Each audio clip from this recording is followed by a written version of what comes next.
Boy, it's 3:15 in Texas, guys, and but somewhere in Europe it's 8 o'clock right now. So we're going to get started here in just a minute. Thank you for joining us, and we were waiting for Mike's premiere to end, so we're there.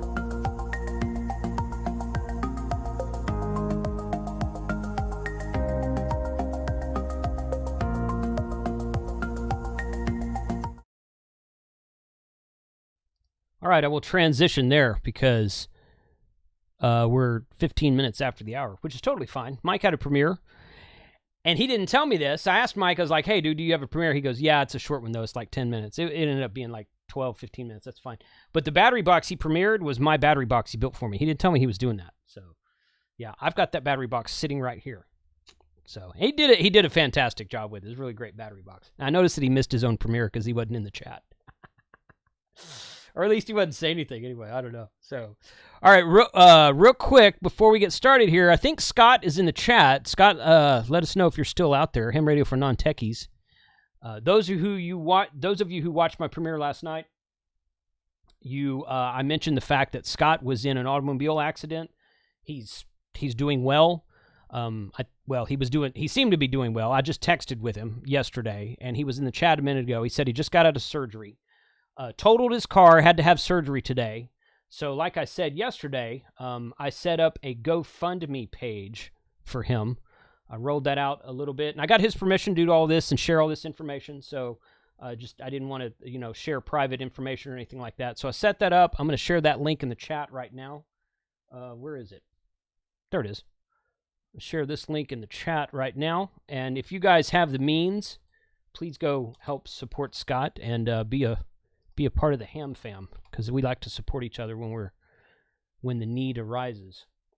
So, and let us, Scott, let us know if you're out there. He was in there a minute. He said he just got out of surgery, so I don't know. Maybe he was popped in and popped right out. But anyway, all right. This is a rowdy crew I got in here, guys. It's a pretty rowdy crew I got today. Since we're starting 15 minutes after the top of the hour, they were already starting in with the. They think I have a weird accent. Now, I want you to listen to all these guys that I'm about to bring on the stream and tell me whose accent is weird. I'm actually curious about that. So let me remove that. And it is tempting, isn't it? It really is. Well, thank you, Jason. I appreciate you bringing me on. That's terrible. That's terrible. The guy with the fake British accent can't even do an Arkansas accent right. My God. I don't know what you're talking about. What is up, y'all? How are things on the other side of the pond? Wet. Yeah, wet. Very wet. Well, it's been raining over here as well. So, just something funny about that? Yes. Okay. It's quite amazing how wet it gets in the United Kingdom. Well. Yeah, the rain participates quite regularly and falls upon the ground. Participates or precipitates? Yes, no, whichever participates. You guys invented the damn language. I mean, come on, say it. Well, keep up. It's a chain. Oh my goodness, Callum, we can't hear you. Yes, you're muted, darling. Yeah. I thought it was kind of quiet. No wonder we can't. Actually, I was doing $20 for Scott, right? So anyway, but okay. I used my experimental license today, turned the power up to 1500 watts, itchy nose, and read Rudyard Kipling's poem "If" out. Right, 1500 watts. Well, that was 1500 watts on 11 meters. On 11 meters. What was I on? Was I on 20 or 40? I was on 20 meters, and then I went to 40, and I emulated a numbers station. I just went, this is a special broadcast. 1, 8, 2, 3, 9. And I did 12 blocks of numbers, and I said, that is the end of the special broadcast. Oh, you sound like that bloke that did the Frankie Goes to Hollywood album, Mine is the last voice you'll ever hear. Do not be alarmed. Do you think that? Shit, that might happen one day. John Gendron says it's one of the best live streams. It was so damn funny. Oh, gosh. I once got on the live chat, when I've read out Rudyard Kipling's If before, and it's quite a moving poem if you're Scottish, maybe, right? But he put on the live chat after I'd done it. He said, "Oh, Callum, that was fantastic. I had a wee cry afterwards." Can you translate that, Colin, please? Callum did a good job. Translate for us, Colin. Had a wee greet. Yes. A wee greet. Aye. He was greeting. Cheers, everybody. Gin and tonic time. It's Friday night here in Europe. Okay. That's right. Jason, so it's 23 minutes past 8. Welcome to the Callum Show. Tonight we've got Jason, Mike, Walt. See how I get treated? I tell you what, Jason, I've got a brilliant idea, right? I think what we should do, and this is, I don't know where it came from. I told Mike this the other day. I think we should have what we call a channel takeover. Oh, yes. 1 month. Where that's a good idea. You share your key with me, or give me a special key. I'll stream on your channel. You stream on mine. You know, and we'll all do little swapsies. I think that's a great idea. What do you think? I mean, you have to trust them. They're not going to start saying things like, yeah. You have to be respectful of other people's channels. Showing, you know, like. I've had a lot of great ideas in my life that ended up being not great ideas after it was said and done. That one sounds like a good one. I'd like to stream on Jason's channel, maybe one of my Friday live streams. You know, when I do on my ham radio thing, because it's very ham radio-ish. We can do that. Yeah. So we were talking about this in Discord just yesterday, I think. Restream. Those of you who use Restream to live stream. Restream spits out, it's a multicast. So when it streams to YouTube, Twitch, Facebook, Twitter, a number of other things. If you don't use it, it's fine. But they have a key where I can go live, and I'm restreaming my key to my Facebook page and my Twitter and my YouTube and my LinkedIn page right now. Okay. 5 different places. I can create a share key and send that to you, Callum. And then you go live with that shared key, and everything that's here will automatically stream on your stuff as well. So it's like a shotgun multicast. Yeah, okay. So it's kind of not the same thing, but you're talking about a takeover, which I think is a great idea as well. Let's bring down YouTube. Yes. I like the channel takeover. It's like, right. Yeah. No, it's like really raw somehow. Right. It would be quite safe, wouldn't it?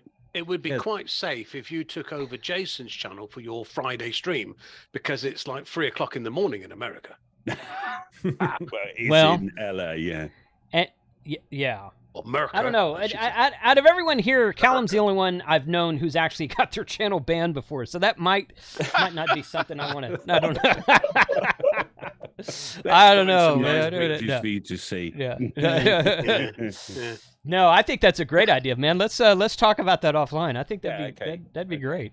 Sure. I'll see what the guys say on the live chat. It might be quite funny, actually. Right. Kyle says you should just act like me the whole time and see people lose their crap. Oh, I'll need to grow a beard. Right. I can shave. Put on some extra weight. That hurts. Wear a hat. I would really like to. You gotta wear a hat. We can do a hat.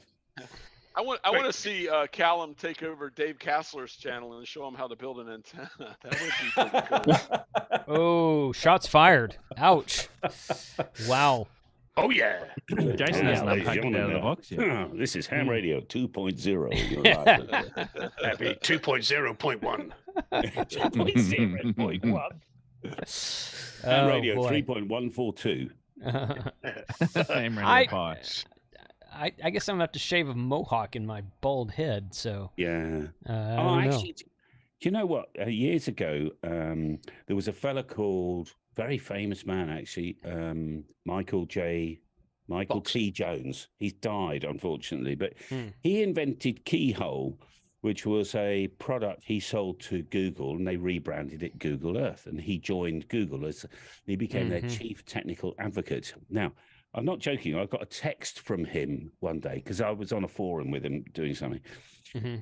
And it wasn't that sort of forum. But anyway, so he was on the same floor as Sergey and I can't remember the CEO at the time at Google.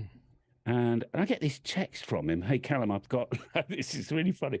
I've got a lunch with Prince Philip in a couple of hours' time. Do you fancy meeting for coffee afterwards? This is when Prince Philip was still alive. And I said, I can't do that. I'm with Princess Anne. I'm with Princess Anne.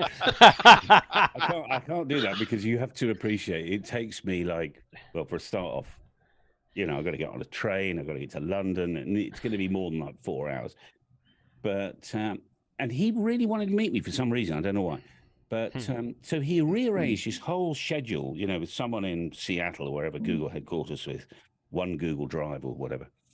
And he cleared it was a Thursday. He cleared it up. He stayed overnight. He took the train. I picked him up in the morning. We had a selfie. He took a selfie. Anyway, we spent all day together, and he sat with my team, actually gave him a big chat. Fascinating experience of someone who's extremely intelligent and way beyond the levels of me. But he photoshopped my mohawk onto him and gave me a bald head. That was one of the funniest things I've ever seen. A man with a sense of humour. That's not too dissimilar, is it? Oh, wow. I know it looks like a beer glass, but it really is only gin and tonic. Mike, what are you drinking tonight apart from your own pee? Right, yes, well, yeah. I've dipped it. It's okay. I'm not pregnant. I'm Magnus, okay. Magnus, yeah. Magners. Irish I cider. don't think I've Irish cider. Okay. Yeah. Okay. I haven't had that one, but I'd be interested to. Somebody was saying, I think it was Morton was saying before the stream started, it's about drinking what the locals drink when you travel somewhere. So I'm that's exactly what I like to do. Except when you travel to the United States, you don't drink Miller Lights, though. No. Well, there are people here who actually drink that, but I am not one. I'm not one of those people. So I like Michelob. Michelob for me, I quite like that. Seriously, though, American beer has gotten much, much better since I lived in Illinois in the 90s. Though American beer has actually turned pretty good. Mm-hmm. Yeah, the craft beer scene kind of exploded around early 2000s, something like that. So. Yeah, that's British beer, isn't it? Tea. British, yeah. Just tea, yeah. Tea. Walt, what do you got? What do you got to drink? Scotch. Oh, that's right. Yeah. Speyburn 15-year-old Scotch. 15-year-old Scotch. Good. I mean, it must be. What's the time over there, Walt? I'm an hour. Oh, you're in Sugar Papa Land, of course. Yeah. Now, this weekend is a very important weekend for ham radio, isn't it? Because we've got CQWPX, so all the mega stations. Oh, right. That's right. Is that Saturday and Sunday or just Saturday? It starts Friday night. It starts our time, midnight. Okay. Which is UTC on the dot. Mm-hmm. But we then at 2 a.m. on Saturday, we flick forward an hour, don't we, to 3? Yeah. So it actually finishes at 1 o'clock our time. On Sunday night, Monday morning. But what I was thinking of doing is if I just have the one gin tonight, I might, at midnight, go to the factory, because I haven't got any remote control set up yet, just to watch the bandscope go from there to there, 40 meters. Right.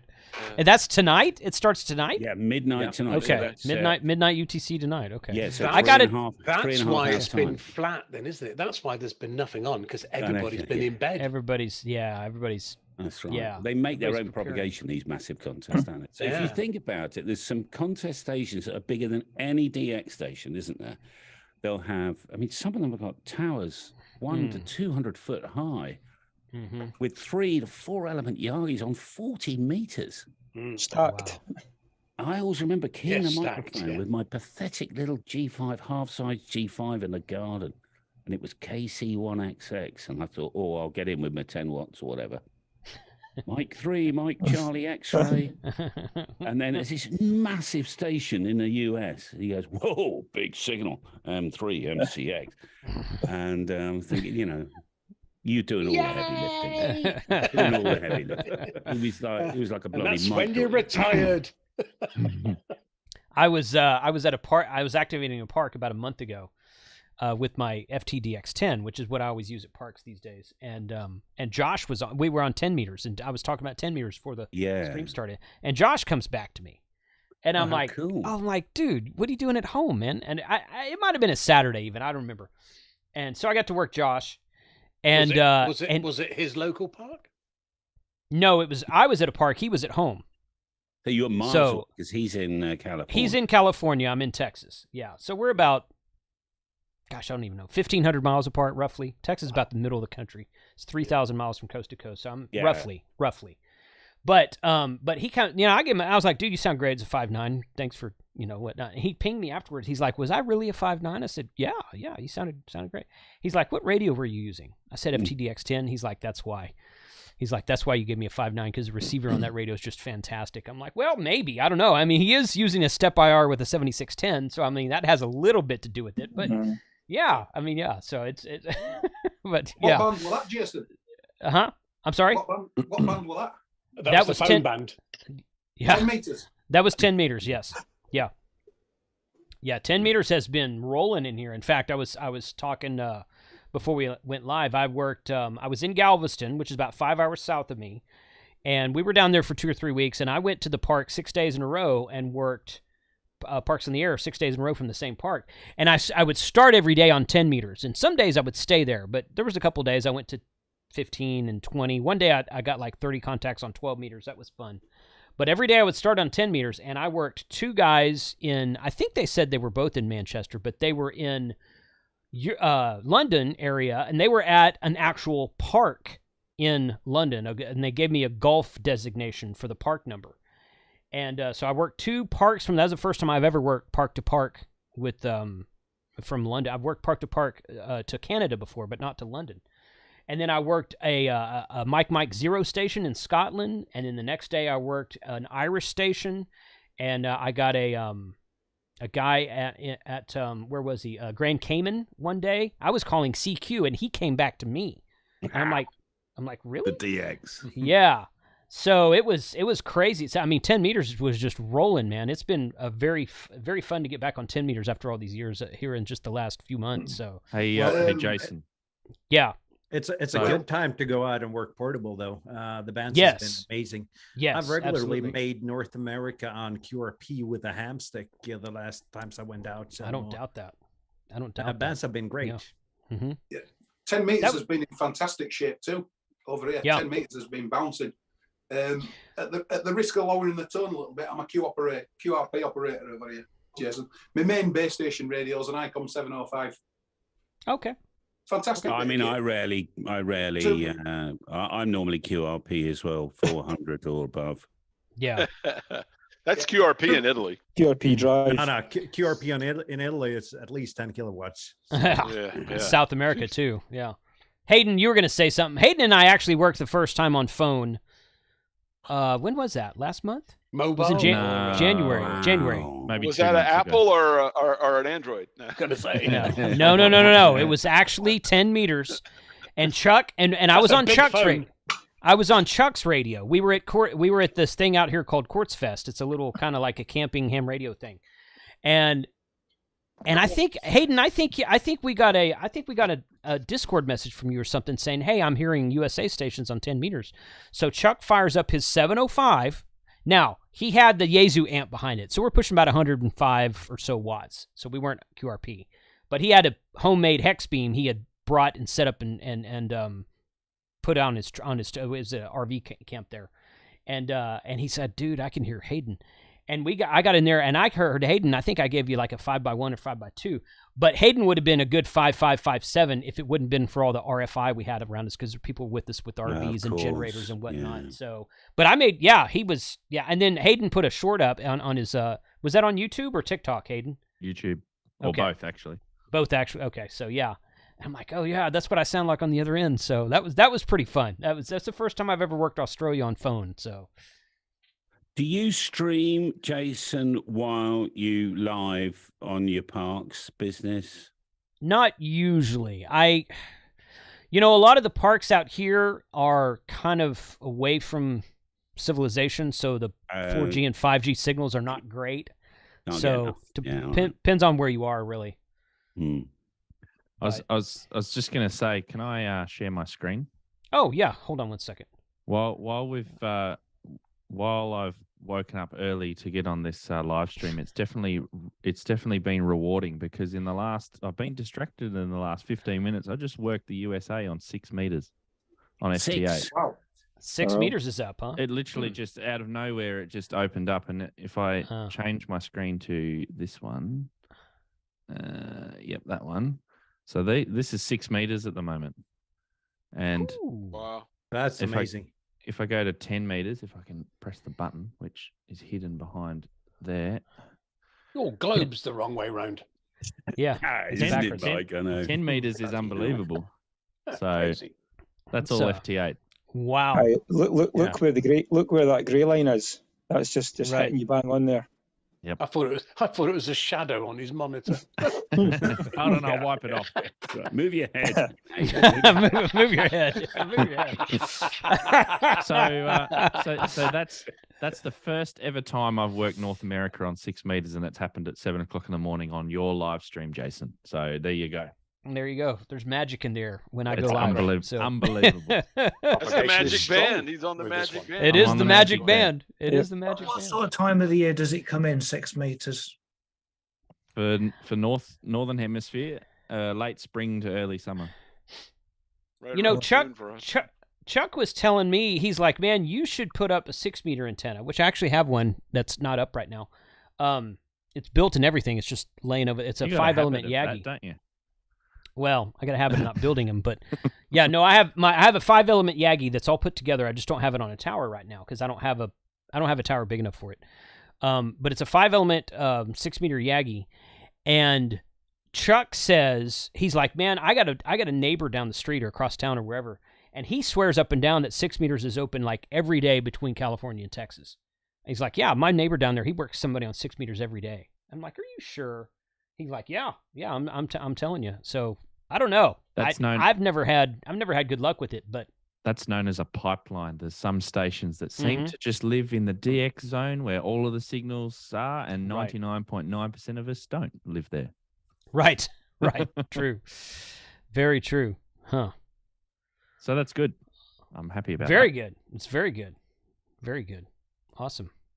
Jason, But, you know, we were talking about power a minute ago, and Mhm. one of the things being here in Europe and operating, I get accused of being in the G90 mafia because I'm a G90 guy. That's what I travel with. It's so easy and light and doesn't take a lot of power to go. I should have done it. I should tape it. I could probably put an hour-long video together of people going, "Oh my God, only 20 watts! Oh my God!" But what they don't understand, the difference between 20 and 100 watts is really, it's not that much. it's nothing. I mean, it really isn't. It's 7 dB, so It is more. It's crazy. it's about an S unit. So if you can get through on 20, Callum and I From had a QSO 500 a couple down weeks to ago. 5 the other day. Yeah. Callum and I had a QSO a couple weeks ago, and Callum told me not to burn the shack up with my 20 watts. You remember that one, Callum? When it was, I do. That's for your G90, isn't it, Walt? Yeah. well, I tell you what, It does well, though. I mean, 20 watts is good, but when I hear people calling CQ, or when I'm calling CQ POTA, I hear someone come back to me saying QRP. I try to pull them out of the noise, and most of the time those guys are 4x4 or 5x1, something like that. I'm like, I can hear you. We can have a conversation. It's great, but if you're running 100 watts, I'd be able to tell right now. So yeah, there is. But there's a big. There is a difference. Honestly, There's a noticeable difference. there's a big difference between QRP and 20 watts, though. That's true. That's the true. step from 10 watts to 20 watts is Yeah. huge. It really is. And some of these guys are running 5 watts, not 10. But yes, Yeah, you're correct 5 on to that. 20 Yeah. is a big step. I don't actually notice that much of a difference though running the G90 and to the 6100 that I run now. I get pretty much the same stations when running portable. Is anyone using the true SDX, the little very small? I think Walt, you're using it, aren't you? My most awesome QSO that I ever made, True SDX, with my compromised Sigma Eurocom HF360 on the top of my flat, 5 watts SSB to Brisbane, Australia. Unbelievable. VK4KA. No, he was doing the heavy lifting. I mean, he has a Moxon and a great setup, and we were on 20 meters, and he was doing the heavy lifting. But it was early morning. I just got the damn thing. I was going to go portable with it, so let me plug it in. And I was calibrating the frequencies on it. You know, like the USDX, you got to kind of dial it in. I was setting it. I had my I think it was my Alinco DX70 whatever on. I hear QSO. And when I dialed it in and then cut that off, I said, well, what the heck? I'll go ahead and call. And when I came back to him, and he came back to me and said, K4 OGO, I was like, I almost fainted. I couldn't believe that little tiny True SDX. That was a 5-watt QSO SSB to Australia from Virginia. Thing is, if the frequency is clear, they're going to hear you. That's the thing. Yeah. Right. That's the difference. And even if you're only half an S unit or 1 S unit better, that's when you get over the top of the pile up. But if the frequency is clear, you're going to work on QRP. But it's just if it's not clear, I think that's the difference. Correct. Yeah, it was like 5 a.m. East Coast time on the States. So it was everybody in the United States was asleep except for me. You know what I mean? So that's how I got through. It's the same in Europe. Well, if you go on 40 meters in the springtime, you hear the VK guys and the ZLs on 40 meters on the morning grey line, so like 7 in the morning, kind of local time, and they're calling CQ, and nobody's going back to them, and you can work them if they're there. They're easy. I've noticed that here in Poland. I get up about 7 a.m. and all I hear is Lima Zulu. I hear Bulgarians calling back and forth to VK over top of me. I have a hard time getting through the pileup that early in the morning. That and the Russians, all the R stations, because I'm so close. I mean, I'm surrounded by that. And then as the gray line comes over and people are starting to make the contacts with BK and ZLs, then the Italians wake up, and then here I am in a little 20 watts in the middle of Poland, just getting swamped. It's kind of I went back to it. There was a guy calling CQ on 10 meters from Bulgaria. And I think LZ, is that what you said? Yeah. And and he was, and I'm like, LZ, where's that? And I had to look it up, and I put him into my hammers. I'm like, oh, Bulgaria. And I went back to him, and the first time I called him, he came right back to me from the park. I was at a park, 100 watts, FTDX10, which is a fantastic radio, with a Chameleon Impasse 2.0 vertical, and at sea level, because we're on the coast in Galveston. And he came right back to me. He's like, hey, you're about a 5x5, 5x6. I'm like, cool, man. I got you in the logbook. That was cool. And there was another day that I heard a guy way down in the noise. I barely made contact with this dude, but he was a ZL. And I'm like, holy crap, I got a ZL from a park. He wasn't at a park, but that was just 10 meters has been freaking fantastic lately. Yeah, I went out for a POTA activation 2 weeks ago, I think, and we ran a 891 and did about 20 plus US contacts in half an hour. So, that's good. So I mean, it's I don't know. I probably wouldn't have gotten that through with 10 watts, but I would have gotten a couple of them though. So. And I'm just happy getting some DX when I'm out running POTA. It feels a little bit slow when I don't get any. Last year I was doing POTA on 20 meters all day long, and it was US station after US station, and now that 10 meters has opened up, it's been really fun to work some DX on POTA. This POTA, after go ahead. I'm sorry. Sorry, this parks on the air. This POTA over in America is massive. Do you hear much from the UK? Is there many UK operators that do the parks on the air? Anybody hear anybody? Well, I'll tell you, I can answer having going back and forth from the USA to Europe over the last year, I do 6 weeks here in Poland and 6 weeks in the States. A year ago when I first started coming here, I heard no POTA, no parks on the air, whatever. And as this year has gone by, this last 6 weeks, if you look at my hunter log, it's all over Europe. POTA is taking off in Europe. Yeah, right now. POTA is grown.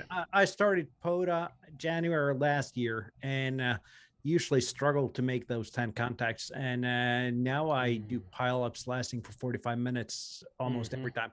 Right. So POTA is growing, and there are a lot of UK stations doing POTA. Really?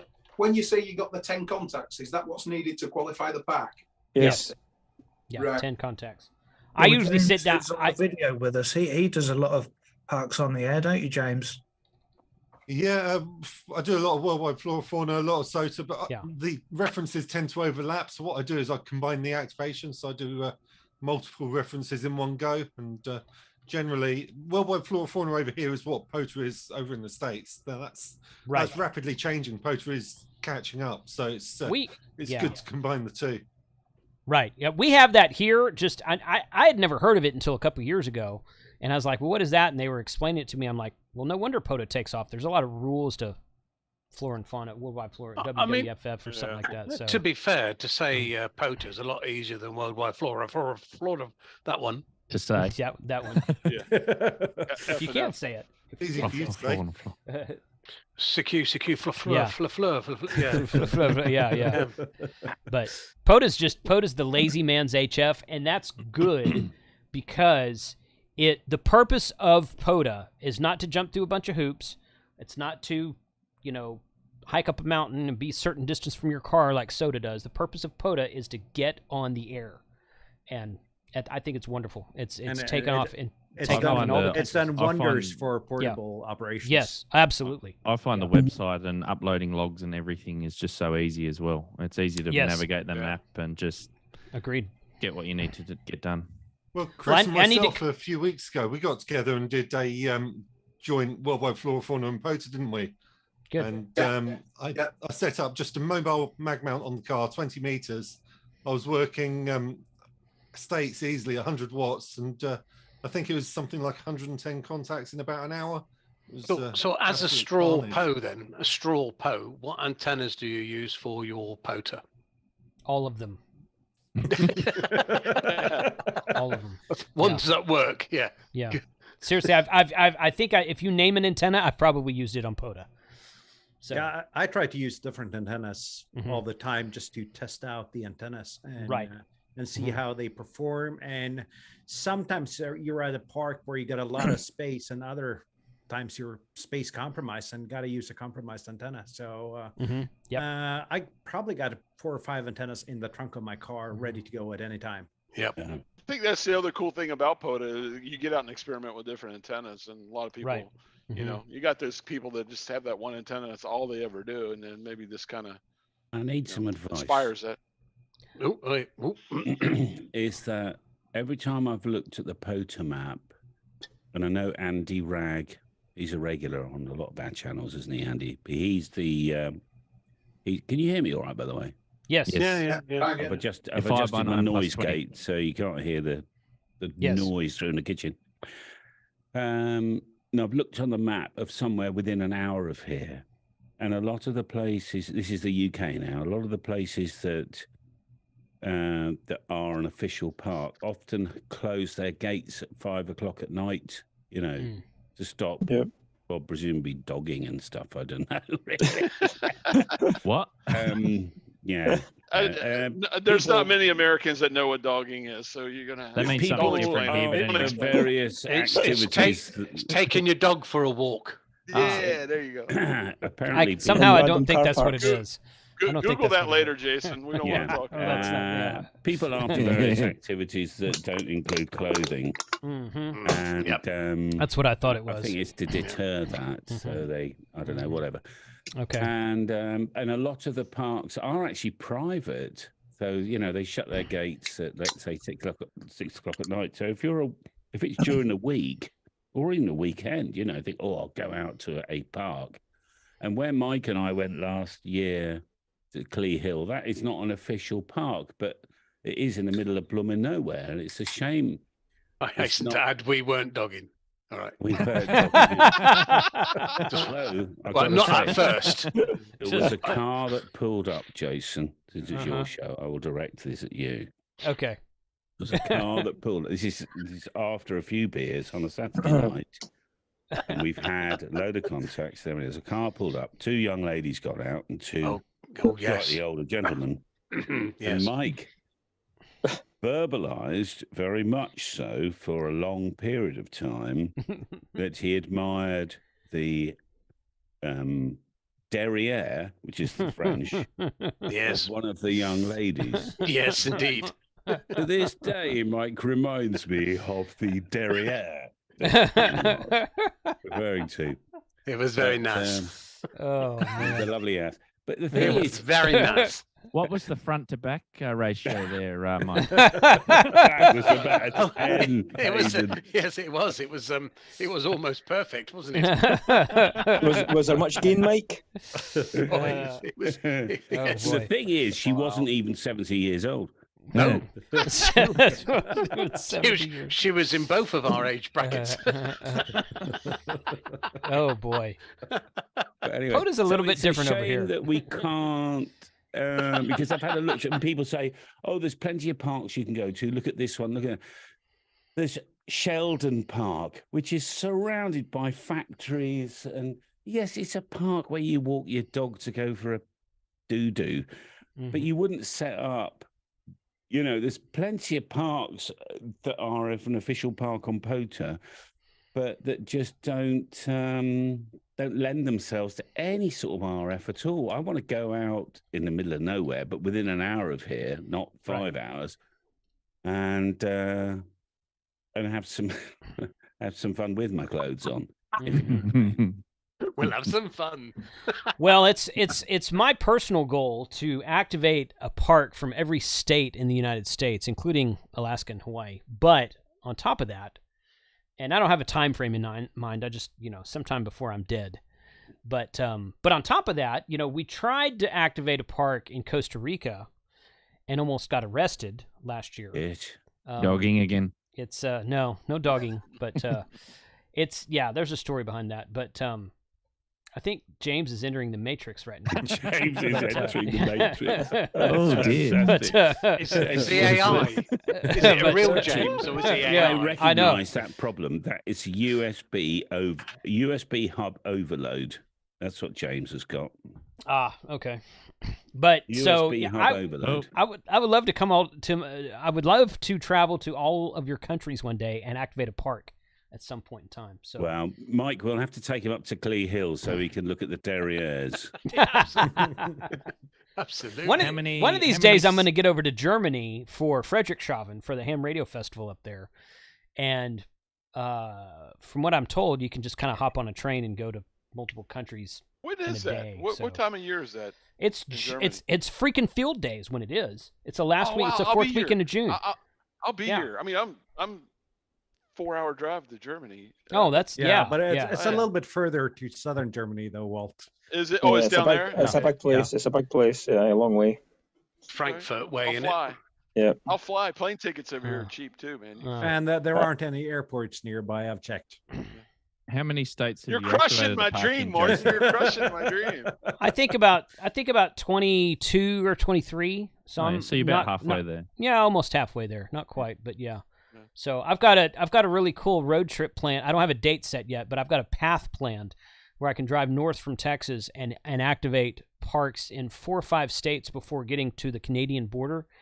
And if I take a certain path and a certain highway, there's a park right on the Canadian border on the north end, so I can activate Canada and drive across the border, activate Canada, come back, and then kind of take a different route home and activate 2 or 3 more states there. So I want to do that. I told my wife that. She looked at me. She's like, "Why would you do that?" And I'm like, "For POTA.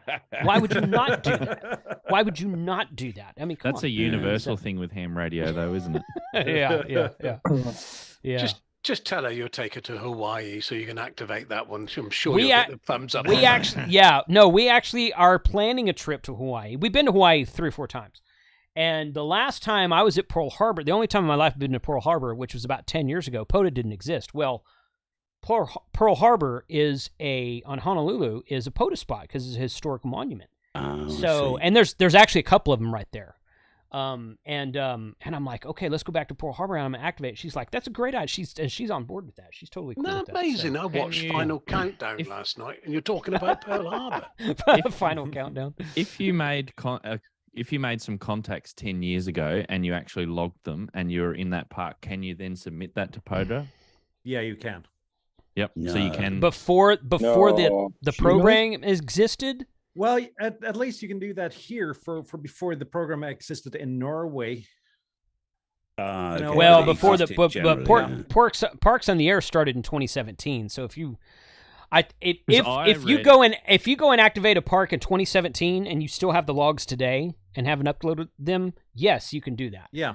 But if you have something from before the program existed, I don't know, but I would guess no. I mean, they don't have a database for that, so I would know guess no. L4FH has done that for far further back than 2017, though, for parks. Really? That's what I heard. I don't know if it's in the chat here. I saw him in the chat earlier, but if chat, it can probably confirm or deny that.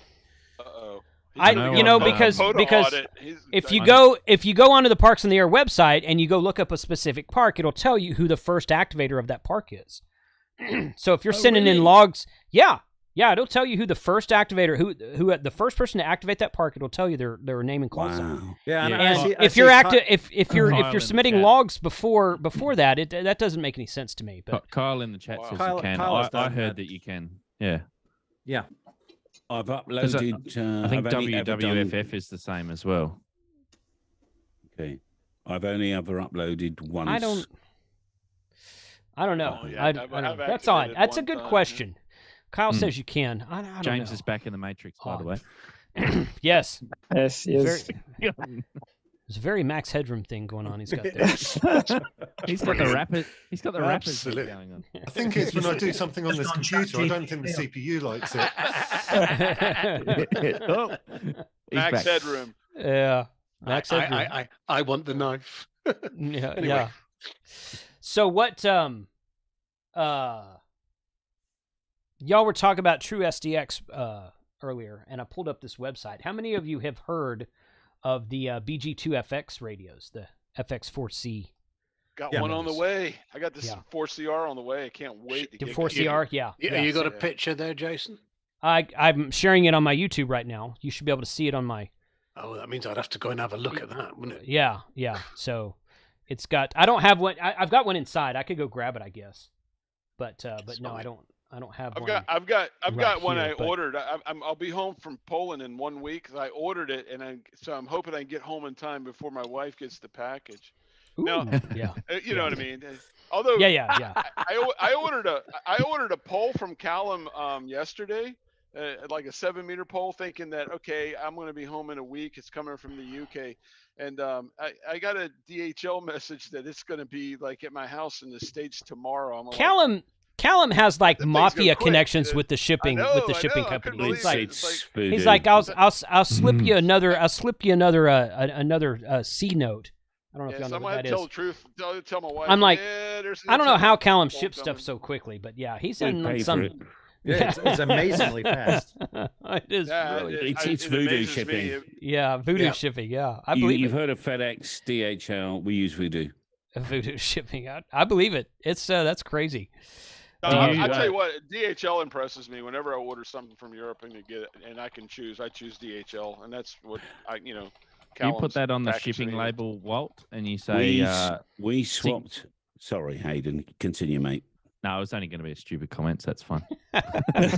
You can come back with your stupid in a minute. We swapped from FedEx to DHL. DHL have over 60% of the international market now. You know. Yes. Yeah, but that's because they deliver, though. The other people don't. And also the other thing, what you don't know is that when you are, we pay, I can't begin to tell you how big our shipping bill is.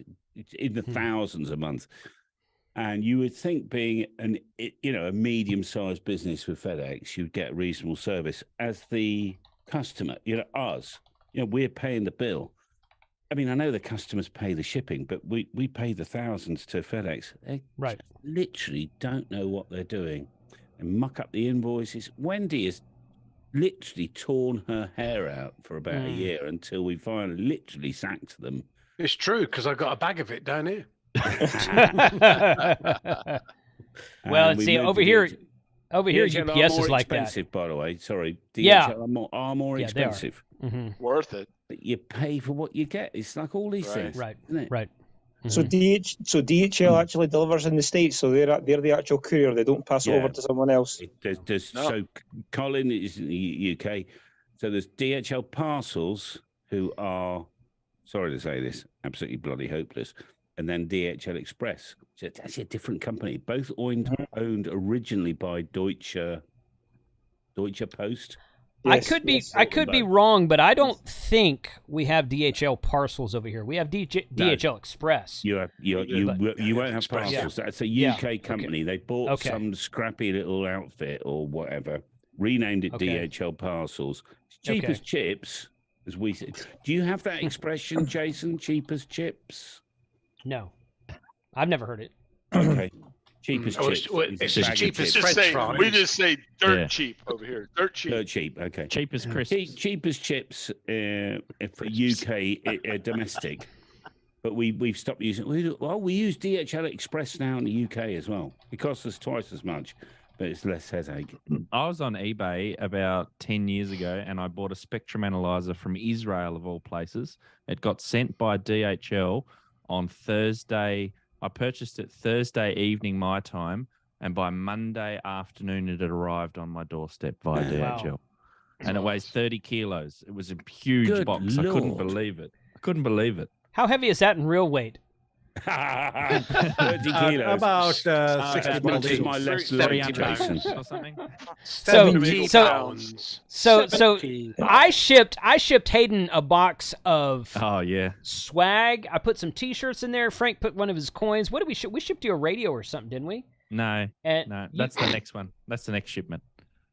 Well, but didn't you buy something from HRO and we shipped it with that or something? Or am I thinking of someone else? No, I bought an antenna off KM4 ACK. That's what it was. That's what it was. Okay, that's what it. Anyway, but it wasn't we shipped. Heavy. It wasn't heavy. No, it was like what 6 or 7 pounds for this box. I shipped it to Hayden. That was USPS, was it? I thought it was FedEx. Might have been FedEx. Yeah. I think it was FedEx. Yeah. It cost $460 to ship that damn thing, and I think it took like 2 or 3 weeks to get there. Yeah, it was ridiculous. What? And he had to go pick it up. He's like, oh yeah, it's at the hub up here. I got to go drive up and get it. And I'm like, what the hell? And it's like $460 US. I felt so bad. I paid you half of it. He did. I didn't ask him to do that. No, he did. I was like, dude, it's not my. I mean, cool. It's all right, but yeah, it was crazy. Yeah, I mean, I guess DHL when you next time for that price. You know what? I could be wrong, but I'm pretty sure I checked DHL and UPS both. USPS is overseas. Unless you're talking about North America, overseas is USPS. You don't want to ship there. But it's I'm pretty sure I checked all 3 carriers: FedEx, UPS, and DHL, and FedEx was the cheapest price, I think. I have a mail forward. I have a mail forwarder now, so it's a lot easier if I want to get stuff. You just send it to them. Where's your US address? In Oregon. In Oregon. In Portland. Couldn't you have just emailed it? Yeah. Yeah, but it wasn't the right fit. Yeah. Right. Yeah. Too many kilobits. Yeah. I mean, I'm still. You also sent me one of those. Oh, yes. Nice. Yeah. That's right. So I've got to cash that in one day. I know. You got to come up here to do that, man. Yeah. I'll come down into Tasmania and buy you a Foster's. How's that? Is that a shopping trolley token? Yuck. No. Shopping trolley. You won't know what that is, Mike. Gee, that's a good idea. Might be able to I unlock can't it. believe people steal the shopping trolleys. Put it in the shopping trolley and see if it works there. I'd be surprised if it does. So, Jason, have you gotten any word on your 4CR shipped yet? From so the guy who what's his name? You. Yeah. So I've been trading. Okay. So long story short. Me? No, you. No, not you. So the guy BG2FX, I learned about him through. I'm pretty sure it was through Adam, K6ARK. Adam wrote his English user manual for him. Right. I've got that. And so if you go read the user manual for the original FX4C, it's very perfect English, and it's all written by Adam, K6ARK. And so when I heard about that radio, I went out and I was reading about it, and I ordered one. And I paid full price for it and had it shipped to me. About a week after I ordered it, before I actually got it in the mail, I found a Facebook Messenger message, which I never look at, from you, and he said, "Hey, I like your channel. If I send you one of these, will you do a video about it?" And I'm like, well, crap, I already bought one. And so I went back to him. I was like, well, hey, I already bought one. Here's my order number. It shows in transit. I was like, but if you send me one, I'll do a giveaway for it. And he's like, okay, cool. And he did. And we gave it away on the channel. So all good. Yeah. It worked out well. So when he announced these 2 new models, I hit him up and I was like, hey, can I get one of the new CRs, which is a 20 watt instead of a 10 watt? The original one was a 10 watt. Right. The CR is a 20 watt. He's got the FX4L, which is a 5 watt. And the CR is going to have Bluetooth and something else. Can't remember what else it was, but Bluetooth and something else. So really fantastic radio for what it is. And so I reached out to him. I was like, hey, can I get one? And I said, I'll buy it from you. He's like, I'll sell you one at wholesale. Let me make some firmware updates and ship out my back orders. And I'm like, of course, yeah, ship your back orders. That's fine. So I'm waiting on. So I talked to him last week, and he's like, I've got some firmware updates I'm really trying to get done before I ship you one. Let me do that. I'm like, okay. So supposedly, I just looked at his website. Our radios are in the same batch then. I ordered mine probably about 4 weeks ago. I tell you what happened to me. I think maybe you even saw it on your channel. I first saw that the FX4C, the original one, the 10 watt one, like a dip. I went on to eBay and bought one on there. And you know what I got? I got a little red tassel in the mail. I never got my radio. So I had to file a thing. Yeah, it was an eBay seller in China. Mm-hmm. So, lesson learned. I got my money back. And then I was like, I was kind of gun shy then. And then I went and found you, the original builder. And just so happened right about that time is when he was announcing that instead of the 10 watt version, I've got the 20 watt version coming out. I'm like, oh, nice. Yeah. The 10 watt version's actually been discontinued. You can't get that one anymore. So I've got mine. I'm going to hold on to it. Yeah. And the greatest, and I'm going to be honest with you. And now Adam had brought his to our Grand Canyon trip we went to last July. And I have video of Kyle working CW on that radio. And we were at a park. We were all kind of doing POTA together. And he was doing CW. And to me, it sounded like the side tone sounded a little weird on it. It had this clicking when you would key CW, it would click, and then you'd hear the side tone. So it was like click, click, the relay. Click. I think it'd be the relay, yeah. Right, a bit like the the 5105? They do that. Like that. Yes, correct. Yes. Yeah. But that radio, all 3 of them, have a built-in sound card. Yep. And you just plug the thing into your computer, you fire up WXJTS, and you get on FT8, and you're there. So, and that's the reason that I was interested in it, quite frankly. I was like, look, anything with a built-in sound card is gold in my. I'm just like, 10 watts on go to a park, 10 watts, FT8, beautiful. So now this was when I got my first one was a year and a half ago when the bands were not as alive as they are now. But yeah, the reason I got it was for the plug and play FT8 aspect of it. But it apparently works very good on CW as well. So. Yeah, does anyone know how large the radio is? Is it the same as the True SDX, or is it? It's slightly bigger. It's probably about the size of a two True SDX stacked on top of each other. Just a little bit bigger. It's a little bit. If that's good. That's good. Right. Yeah. Right. Yeah, it is a little bit bigger than the True SDX. I have one of those around here somewhere. Yeah, but it's got an aluminum body on it too. It looks rugged. It really looks cool. It looks, and it's got a full color, beautiful screen on it. I mean, like waterfall, band scope, the whole 9 yards. So it's it's selling for like $550 which is a deal. You just gotta be patient and wait on it, but it was a great deal. Yeah. So is that going to be a replacement for your? Is that going to be a replacement for your G90 there, Walt? I'll tell you what, I got it to travel with. I'm not going to lie, and I liked it. Mm-hmm. I like when I travel with 20 watts because it's for me. Yeah. The batteries last longer. I got more power. I can make contacts with 20 watts. The only thing the thing doesn't have that the G90 beats it out on is the ATU. And I'll put that G90 ATU up. Oh yes, anything you cannot buy an ATU. You can't buy anything that'll tune better than that radio. I agree with that completely. But let me ask you a question. Serious question here. Callum's going through the gin tonight, man. So serious question here. Okay, so Walt, do you have a 705? I do not have a 705. Okay, have you ever used one? No. Okay, all right, fair enough. Okay, fair enough. I don't. So here's my question: Who has used the G90 and the 705? Does anyone use both? I've got both now. Sporadically. I've got both here at the moment. Chris, that doesn't surprise me that you've got both. So you're like me. You're like, oh yeah, I'm just gonna get this. I'm not gonna replace anything. I just need something else for my collection. Exactly. A radio yeah. order.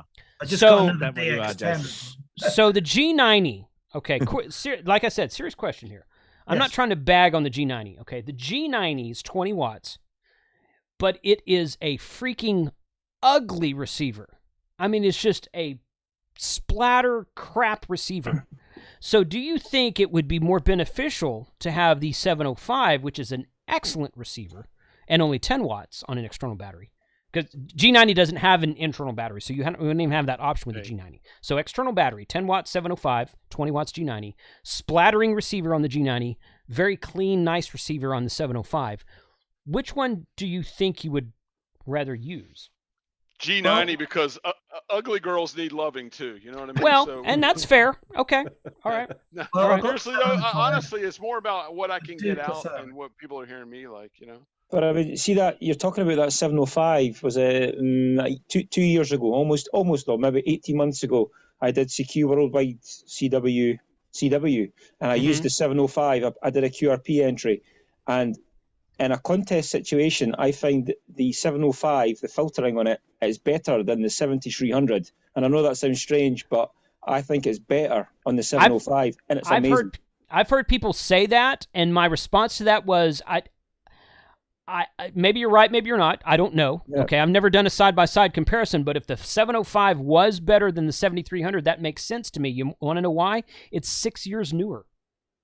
Yes. 7300. The 7300 is an old radio as compared to what everything else we've talked about today. Yeah, go ahead, Walt. Jason, here's my question: is what is right now brand new? What does a 705 cost? Oh, it's like £1,400 £1,400 or something. So I don't. Yeah. 1400. 1400. Yeah. 1400. You know, you could get 1, 2, 3, almost 4 G90s for the same price. Yes, but the G90 has so the G90 has no built-in sound card. It doesn't have VHF UHF all mode. Right. It doesn't have a waterfall or a band scope. It does have a waterfall. Okay, you're right. It does have a waterfall. Yeah. Okay, And it has but a the really screen it is has literally really like good- 1/10 the size of a but 705. still, and it has pretty good antenna analyzation tool in it too. It's You can got. really analyze You're it. right about the tune, and I'm not dogging the G90. I'm Yeah, not dogging the G. yeah. I'm asking a question. Let me put it. Let me put it this way. Y'all don't tell Frank I said this. I gave Frank my G90. I didn't give him my 705. Moving on. So So my G90 was a 705. yeah. Well, a viewer gave him an FTDX10, so now I hate him. I want my G90 back. So you see the FTDX10. That one's heads and shoulders above most. But no, nothing wrong with the G90. For the price point, it's great, but it's twice as heavy as the 705. I did a video with the 5105, the 705, the G90, and the KX3. And the G90 was the heaviest one out of all of the 705 has its own freaking battery, and the G90 was still heavier. What about the 6100 from Yeah, Samsung? exactly. I want to turn it around. At the time, just about to mention that. At the time I did that video I just mentioned, the 6100 wasn't out yet. I want to do a follow up to it. I like the 6100, other than the fact that it's still got some advertised features that don't work, but I've got a 6100 and I like it. I wouldn't trade my 705 for it, but it still has the kick-ass antenna tuner in it, just like the G90 and 5105 do. It's not as good as the G90 though, but it's good enough for most users. Is it not as okay? So No. I'm gonna, at the risk of sounding like K at MRD, I tend to use resonant antennas these days. And we were talking about antennas. You guys asked an antenna question a minute ago, and I'm like, the 40-meter infed half wave has almost become my favorite POTA antenna, because properly tuned for 40 meters, you can get 4 bands out of that antenna. I mean, to be fair, for my ears, say that you sound just like Mike. So, but I mean, so but I like, but a random wire, if I want to throw up a random wire, G90 is going to be better than the 705, which has no tuner. So I mean, I was just asking a question. If you would rather listen to the noise on a G90 than have nice, clean audio coming to you on the 705. That was really my question. I'll tell you another reason why I really like my G90 too, is because I travel with it so much. I think I bought it for $425 brand new. Yep. And if on the way home, if I get stopped in the Amsterdam airport by security and they confiscate it, it'd be a hell of a lot easier walking away from there than it would be a 705. That is a fair point. That is a fair point. So I yeah. travel with it, and that's the biggest thing about that. And that's a worry. I mean, honestly, you got to think about that when you're traveling. You know. On the flip side too, when you're activating portable, would you rather, when the pretty girls walk past and see you operating ham radio, you've got a 705 on the bench there, or a G90? Because they're going to look at the 705 and go, he knows what he's doing. Again, if you're operating portable, which would you rather get drenched? The expensive 705 or the cheaper radio? Yes, that's very true. If I'm going up a mountain, I'll quite often take the cheaper radio just because I'm less it's all about when the girls walk by. All about the chassis. I just pointed that big 10-meter pole that says DX Commander on it. And go, look at that. That's sexy, baby. Right? It's all about the derriere. All about the derriere. I've got a couple of comments to make. I've listened to all your 705 G90. So I get a lot of. I've got quite a lot of experience of listening to 7300s, 705s, and G90s. Walt, calls in on a G90 quite often on my Friday stream. Tom, I've just been texting Tom. Actually, we're chatting now. He's on the live chat as well. I saw him. Did 7 days, I think it was, around the Isle of Arran with a 20-hour, one of these fancy little batteries. And he had one of his solar things, DX Commander Expedition. Pops it up every day. In the afternoon, down in the morning, he was off walking again. Did like 90 miles around this. He's an army guy, he can do things like that. Yeah. And but anyway, I think some of the things we miss, it's lovely to hear. Here we are. I had Nuno get his call sign out. He was a Swedish operator. He had a 7300. I'll tell you what, he had a BM800. $10. This condenser microphone. Because ICOM has like a 5 volts out, doesn't it? Right, an electric. No, he sent me the circuit diagram. I'm going to make a video about this because the quality of his audio on the 7300, and I'm sure you get it on the 705 as well. The quality of the audio was just, and by the way, it's not all radio. I get people calling me on 9. What's my radio? TS990. TS9. You have a TS990. A 990, and they can sound crap. I mean, so it's how you set these things up sometimes. Right. As the receiver, as the guy on the other end. In other words, I'm just talking about your transmit quality now as well. Right. I just think that's sometimes important too. If you've got lovely transmit and you're locked on, your cock on frequency and everything else, I must admit, Walt, your G90 does sound pretty good. Nuno on his 7300, which I would have thought the transmit audio on the 705 is probably similar, sounded absolutely $10 microphone. I'm not joking. I thought he was one of these ESSB, enhanced SSB type operators. He wasn't. $10. I've got it here. I've got to make a video about this. It's absolutely fantastic. But I just encourage people to understand the transmit quality as well as you. 705 and the 7300s receive very nicely. Walt, I know, receives me very nicely on his G. I wonder sometimes whether we're at the point now, certainly over the last 10 years, where it doesn't matter what blooming radio you buy, you set it up right. There's not a lot in it, is there? Your gate's getting a little weird. Yeah, your noise gate is really heavy at the moment. Set my noise gate off. Yeah. Hold on. But I mean, we can hear what you're saying, but it's kind of in and out a little bit. But I'll just take the noise. The kids have stopped now. Oh, okay. They've gone upstairs. That's why the only reason I took it off. There was shouting and laughing going on in there. I sometimes wonder whether we've got to the end of, doesn't matter what blooming radio you buy, they're all the same sort of thing on your receive. I think Rob Sherwood's list actually bears that out, doesn't it? I mean, there is fractions between the top sort of like 40 radios. It's negligible. My ears are so buggered they wouldn't hear the difference anyway, to be honest. So no, that's exactly Mike. Your ears can't tell the difference. Maybe a computer could tell the difference, but your ears can't tell the difference when it gets to that point. Yeah. I tell you what, though, have you ever actually listened to a Flex radio? I've seen one. Jason. Yeah. I would love to. I would love to. They are just absolutely beautiful. I mean, just Really? like there's no On there's receive. no on receive. On receive. Yeah. You're talking about transmit. I was talking about receive audio between the G90 and the 705. And I get what you're saying about the transmit audio too. And I mean, when I'm operating POTA and I worked a pileup of I made 135 contacts working pileup in my last POTA that I did.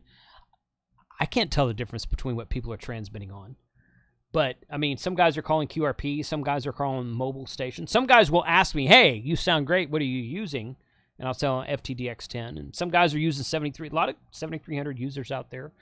But, no, you're right. And, I had an FT1000 MP Mark V for a while. And for the life of me, I guess I'm just stupid. I couldn't tune that thing. I get on the air, people are like, dude, your amp sounds weird. I'm like, I'm not using an amp. Wow. I don't have an amp. What are you talking about? And I couldn't tune that thing to save my freaking life, so I sold it. A friend of mine tested it, and he's like, there's nothing wrong with this radio. I'm like, okay, I'm just stupid then. But I get on the 7700 right here, and it's beautiful. So, right. And it depends on the model of radio. I like ICOM. I like Yaesu. I like some of the Chinese stuff, but I don't know. It's that Flex radio is just wow. Just listening to it is like, I swear these guys are talking on a repeater right now. This sounds just absolutely gorgeous. So transmit and receive then, Jason, do you think? I don't think transmit is that big. I think if you were transmitting on a Flex or an Elecraft or a Yaesu or an ICOM, you would be hard-pressed to tell the difference on the receiving end. Right. I don't think, especially that 990 you've got, Callum. I know that thing has excellent transmit audio. That's what makes the difference on your transmit, with the greatest respect. Correct. Right? Yes. Yes. But it's still how you tune the settings, though. It is. It is. You got to make sure that you don't overdrive anything. And yes. Yeah. And I work professionally in audio, and the thing I find hard about radios, though, is that you're not able to hear yourself and hear how you get out on the other side. Well, you know what? If you were I've heard a lot of you talk. It's a good idea not to hear yourselves. Right. If you were to transmit from Norway, Morton, I think you would sound different to me than you would sound to Hayden. Yeah, probably. So yes, I mean, I see what you're saying, but that are you going short path or long path? Are you on 10 or 15 meters? Are you on, because I've talked to people on the radio and I'm like, and they'll give me their call sign and I'm like, I know this guy. I was like, say your call sign again, and he'll come back to me. I'm like, Bob, is that you? Yeah. I was like, it doesn't sound like Bob. You're just making up a name, Bob. There's a lot of people named Bob in ham radio. Yeah. So, like in Germany, there's a lot of Fritzes. Fritz. Okay. All right. Everyone sounds different on the radio, though, after you've spoken to them in person. They sound completely different. Yeah. Yes. I mean, there's a lot of Haydens and Taz, isn't there? I mean, No, it's... Never All right. So okay. Yeah. All right. So let's it's a pivot hell of a lot because of mics. That I know. There's one here. Yeah. Well, there's two Chris's on the stream, so take that for what it's worth. But there's a lot of Chris's in amateur radio. I've noticed. Yeah, there is. Yes, there is. Okay, so here's a question for you, Hayden. Have you? I know you've seen the 905, and they're getting close to releasing it. And we got to see a 905 at Hamvention 2 months ago. No. Yeah, but how much? Or no, Hamcation. Wow. Hamcation last month. So is that? Yeah, it's gonna be expensive. Yeah. Is that something that? Because I know you've done a lot of microwave contacts in the past. Is that something that you are considering, or what? When I saw the price initially, and it's only analog. It's only analog. Don't forget. Yeah, but who cares? The digital people. You can get a digital hotspot for $60. What Okay. digital do you want to do on it though? That's the other thing. Well, the TV, the SS. The TV. Yeah, Okay, so it does do analog slow scan TV, and no, fast scan TV. Fast scan. I thought it did slow scan TV. It Slow does as scan well. is images. Oh no, Fast scan okay, TV no, is you're right. No, it live. does amateur television. I'm sorry, Yeah. you're right. It does analog amateur television. Yeah. And we asked Ray Novak this question, and he said, "I don't know. I'm hoping that it gets." We said, "Will digital be added later?" And he said, "I don't know. So don't quote me. I don't know, but I'm hoping that can be a firmware upgrade later." I'm like, "Well, okay, Yeah, I mean that would yes. make it. Yeah. Very appealing for a lot of people. Yeah. Right. Yeah. But the fact that it does not have, I thought you were talking about D-Star. I'm like, I don't care that it doesn't have freaking D-Star. No. I really don't care that it doesn't have D-Star. No. But the problem I've got is that I've already got bands. I've got all of the bands except for 5.6 and 10 gigahertz in that. So, and I've got more power on the other bands as well. So for me, I don't need one for the bands that I don't have because I can get those cheaper and a lot more power than buying one of those units. So if you are interested in doing like contesting or roving in particular, so I know Ray says a lot about SOTA, but I think it's the rovers that do the contests that move between grid squares a lot, and they'll be able to set it up really easily and pack it down really easily. I think that they're the ones that are probably going to be the ones that are going to buy that. Yeah. Roving, is that Australian for dogging? What do you call it? Rover? Is it rover? No, they're called Mobile. rovers here. They're Mobile. called Rover. mobile. Yeah, you travel from grid square to grid square, from county to county during a QSO party. Our main concern was being able to hook up amplifiers and things to it because it doesn't put out enough power to do things that a lot of people want to do, like EME or to get that extra amount of juice. So I think it's got a place, doesn't it? It has got a place. There's no two ways about it. It's a lovely piece of equipment, so I'm not knocking it in any shape. But it needs to do that digital. It needs to do that a little bit more to make it viable for the price, I think. Well, okay, so the price is high. Okay, I'm not trying to justify the price at all, but think about all that it does. Oh yeah. Out of the box, factory. Oh, it's fabulous. Like in production radio, and what else does that? Well, see, nothing else does that. So I went to see about a month ago. I went and visited the ICOM Australia headquarters here in Melbourne, and I was talking to the general manager there, and he brought up the 905, and I said, why did they? Because it was a proof of concept thing. Why did they decide to come out with this SHF stuff? And he said that the head of ICOM Japan, Mr. Inui, he has always been very much on ICOM leading the way with amateur radio, ham radio. And that was one area that they hadn't gone into. It was one area that no one has really got into. Right. And you saw, I can't remember, it might have been on Ham Life or something. They had the technicians like in Japan, like setting it up and, you know, trialing it out and experimenting with it. And I think that it's a proof of concept thing for SHF because it's, easy to do and they haven't done that before. But we might start to see that move towards maybe the lower bands. They might start to do that on HF, or they might start to do that on, other radios and start to be able to mount things up towers and all that sort of thing. So I think it's a good thing that they're definitely, bringing these things out and experimenting and coming up with new designs. And when they announced the price, it was about, I knew it was going to be expensive, but it's about $1,000 more than I was suspecting it to be. So I was wanting to get one, but I told Frank he needed to get one. We need to take it out to the hunting lease and stand on either side of the hunting lease and do some 2.4 and 5 gigahertz contacts. But there's no way I'll talk Frank into buying one of those. But so. how is the price point on a 905 considering if you're going to put all the bits and pieces? That's my question. That's my question because Hayden has done that. I don't know of anyone else who's done that, and Hayden has. That was kind of my question. I did that. It was roughly it was slightly cheaper if you went and got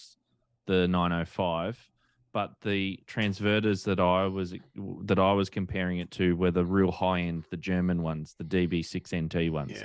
Yeah. And the other thing we don't know about the 905, we don't know the noise figure and all of the other specs that, you know, microwavers tend to gravitate towards. So until we know what that is, it's hard to compare between, because like I was comparing it to the gold standard, to the real expensive stuff. You can always, you know, build your own or get something else cheaper. But for someone who doesn't want to do all that and wants just a unit that out of the box they plug it in and it works, then it's perfect for that sort of person. Right. Yeah, we got a couple of hams local to myself that are using Plutos to set this sort of thing up, and you know, there's a lot of work involved, a lot of work involved, and it's hard to because a lot will say, why would you buy a radio where you're only going to ring them up on the phone to tell them, hey, let's schedule a contact across town or something like that, which kind of makes sense, but it's not about making the contact. It's about experimenting with like propagation and knife edge diffraction and reflections and tropospheric ducting and all of the propagation modes that go along with it. And don't forget the makeup, because, you know, it's TV. Yep, definitely. That's if you're not very fuzzy on the on exactly. Yeah, and Callum wears a very nice set of earrings. I'm just saying, I'm just putting that back out there again. I mean, if it come with digital TV, you could what would it 10 watts on 70 centimeters and 1296. You got a 10-watt digital television transmitter, which they're pretty hard to put together and to find. Yes, they are. Are. Yep. You can maybe buy one, Mike, and take up to Clee Hill and then maybe transmit what you see. Oh yes. I wonder if it'll work as a web. I mean, if you can like plug a webcam into it and then stream from it. That would be cool. Yeah, I think you can. So, yeah, that'd be awesome. Nick, that I can't do a Winlink server in the UK. Ofcom, our Office of Communications, won't allow us. Really? You can't do Winlink? We can do Winlink, but I can't run a server in the UK. I've got a couple of $1,000 left from the original Is that a fundraiser we did about 3 years ago? There's a couple of $1,000 left, and I thought I'll put a dedicated Winlink server in. I'm gonna have to rethink that now. I'm not allowed to, so I might just put Is that a similar rule to what we had? Because you weren't allowed. They've relaxed it now, but you used to not be able to connect amateur radio to the public telecommunications network, which used to be. They used to say the internet. But you had to be a ham radio operator to use Winlink anyway. You know. Yeah. Right. And I would be giving MI call sign out, but it'd be unattended remote. If the rules are that big, there's that amount of the rules that go, oh, you're not allowed to do that, really. So after my APRS Thursday live stream last night, I was talking about Winlink Wednesday, and people were like, "Hey, do a Winlink Wednesday." Because Jason, can you tell me about Winlink Wednesday? What the hell is that about? You know, it's Winlink on Wednesday. Right. Is that about just people emailing each other? On Wednesday. You email a specific address, and it's like APRS Thursday. You send a Winlink email. What's APRS Thursday? Hold on, I'll tell you. I'll tell you. It's on a Thursday. Right. So Winlink Wednesday, which I've never done, and APRS Thursday, I think are basically the same thing. And what days are they on? What days are they on? Sorry? Winlink Wednesday is on Thursday. APRS Thursday is on Wednesday. Thank you very much. Yeah. If you're in Australia, that's what it is anyway. Everything's backwards down there. True. So so on Winlink Wednesday, you send an email message through Winlink to a certain server, and you check in. It's like a 24-hour net, and you check into the net, and it's really more of just a way to test your Winlink setup. If you're out in the field, if you're at home, if you're wherever, if there's a Winlink server near you, and Winlink is available on multi-bands. So you can send Winlink messages on HF, on 6 meters, on 2 meters, and then you can, test your Winlink setup and send that message and see if it's received or whatnot. It's a way to get on Winlink. APRS Thursday is kind of the same thing. You send an APRS text message to a specific server, to what's called an announcement server on APRS, and then it shoots your announcement out to all these other people who have checked in, and then it's a 24-hour net as well. And then you start getting all these messages back, and your check into that server lasts for about 12 hours, and then it turns off, so you don't get messages 24/7 every day.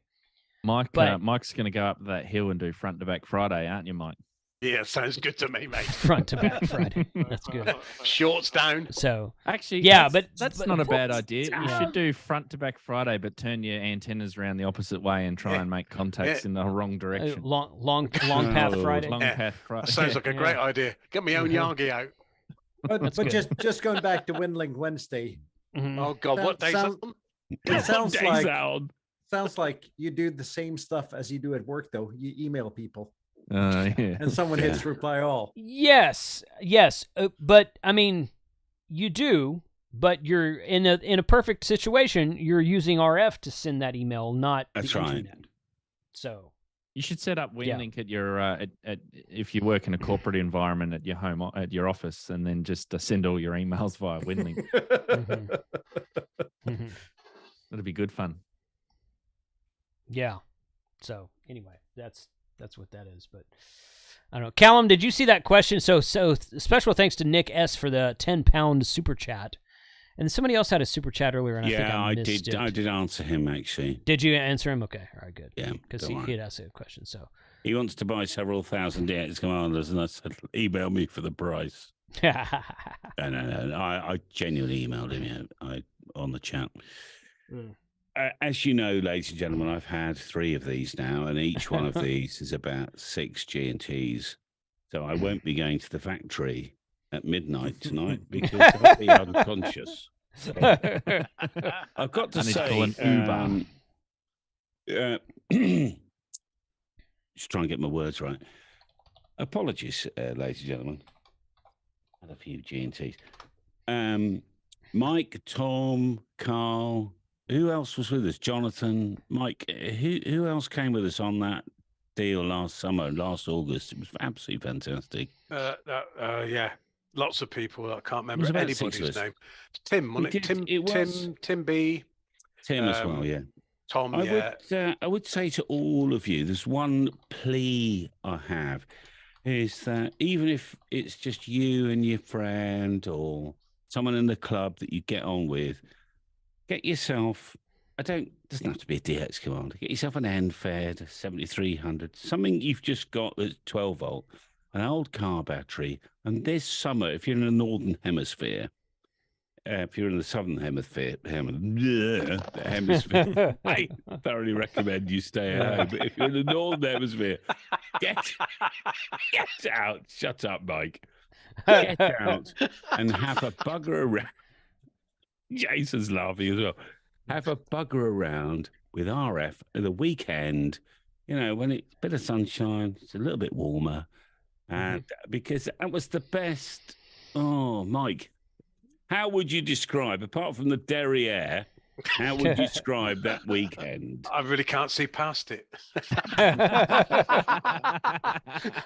But Jason, you must have had one of these weekends where you've gone out with 3 or 4 friends.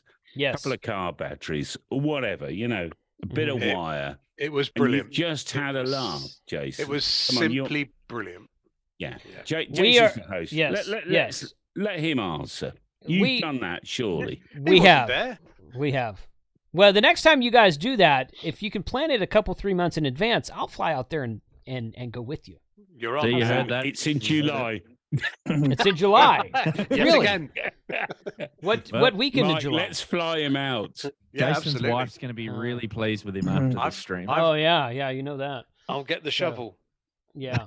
So we're doing an event next month, and at the middle of April, there's a small local regional ham fest in Belton, okay. in Belton, just about 2 hours south of me. And that weekend is Support Your Parks weekend for the month of April. So we're going to go to the Belton Ham Fest on Friday, and then stay Friday night and get up Saturday, go to the Ham Fest, and then Saturday midday, probably around lunchtime, we'll drive to a park. We're going to camp at the park for the rest of the weekend, and we'll be doing Parks in the Air that weekend. So, Callum, so what we got to do, Callum, is actually we got to fly out to the States, haven't we? You guys need to come out. I said to Jason, we'll probably go out next year. Mike, you all right with that? Yeah, that's a good idea. Let's do that. You can be my assistant. Yeah, or you can be mine. I was thinking I'd probably be better if I was your we assistant. We could assist. We could assist each other. You can assist. And the lieutenant commander. Get that on video. Lieutenant commander, yeah. You can wear the right earring, and I'll wear the left. You guys are getting me excited. You got to stop. You should see his lederhosen. I'm still trying to get over Walt. I'm still trying to get over Walt that you spend 6 weeks in Poland and then you go to the United States. And do you do that every 6 weeks? His dancing is amazing. Goodness every me. 6 weeks. Yep. That's some fly miles. He learns a new routine every 6 weeks, then flies home and shows everybody. Indeed. I do though. I've been doing that this past year. But... How long does it take? How long does it take to get to go one way from one to the other? Well, it's about between layovers and everything. It takes me about 20 hours to get here, and then it's a 2-hour drive from the Gdansk airport to the house where I'm at. So it's a long. It's about a whole day. Yeah, about a day. But it really 24.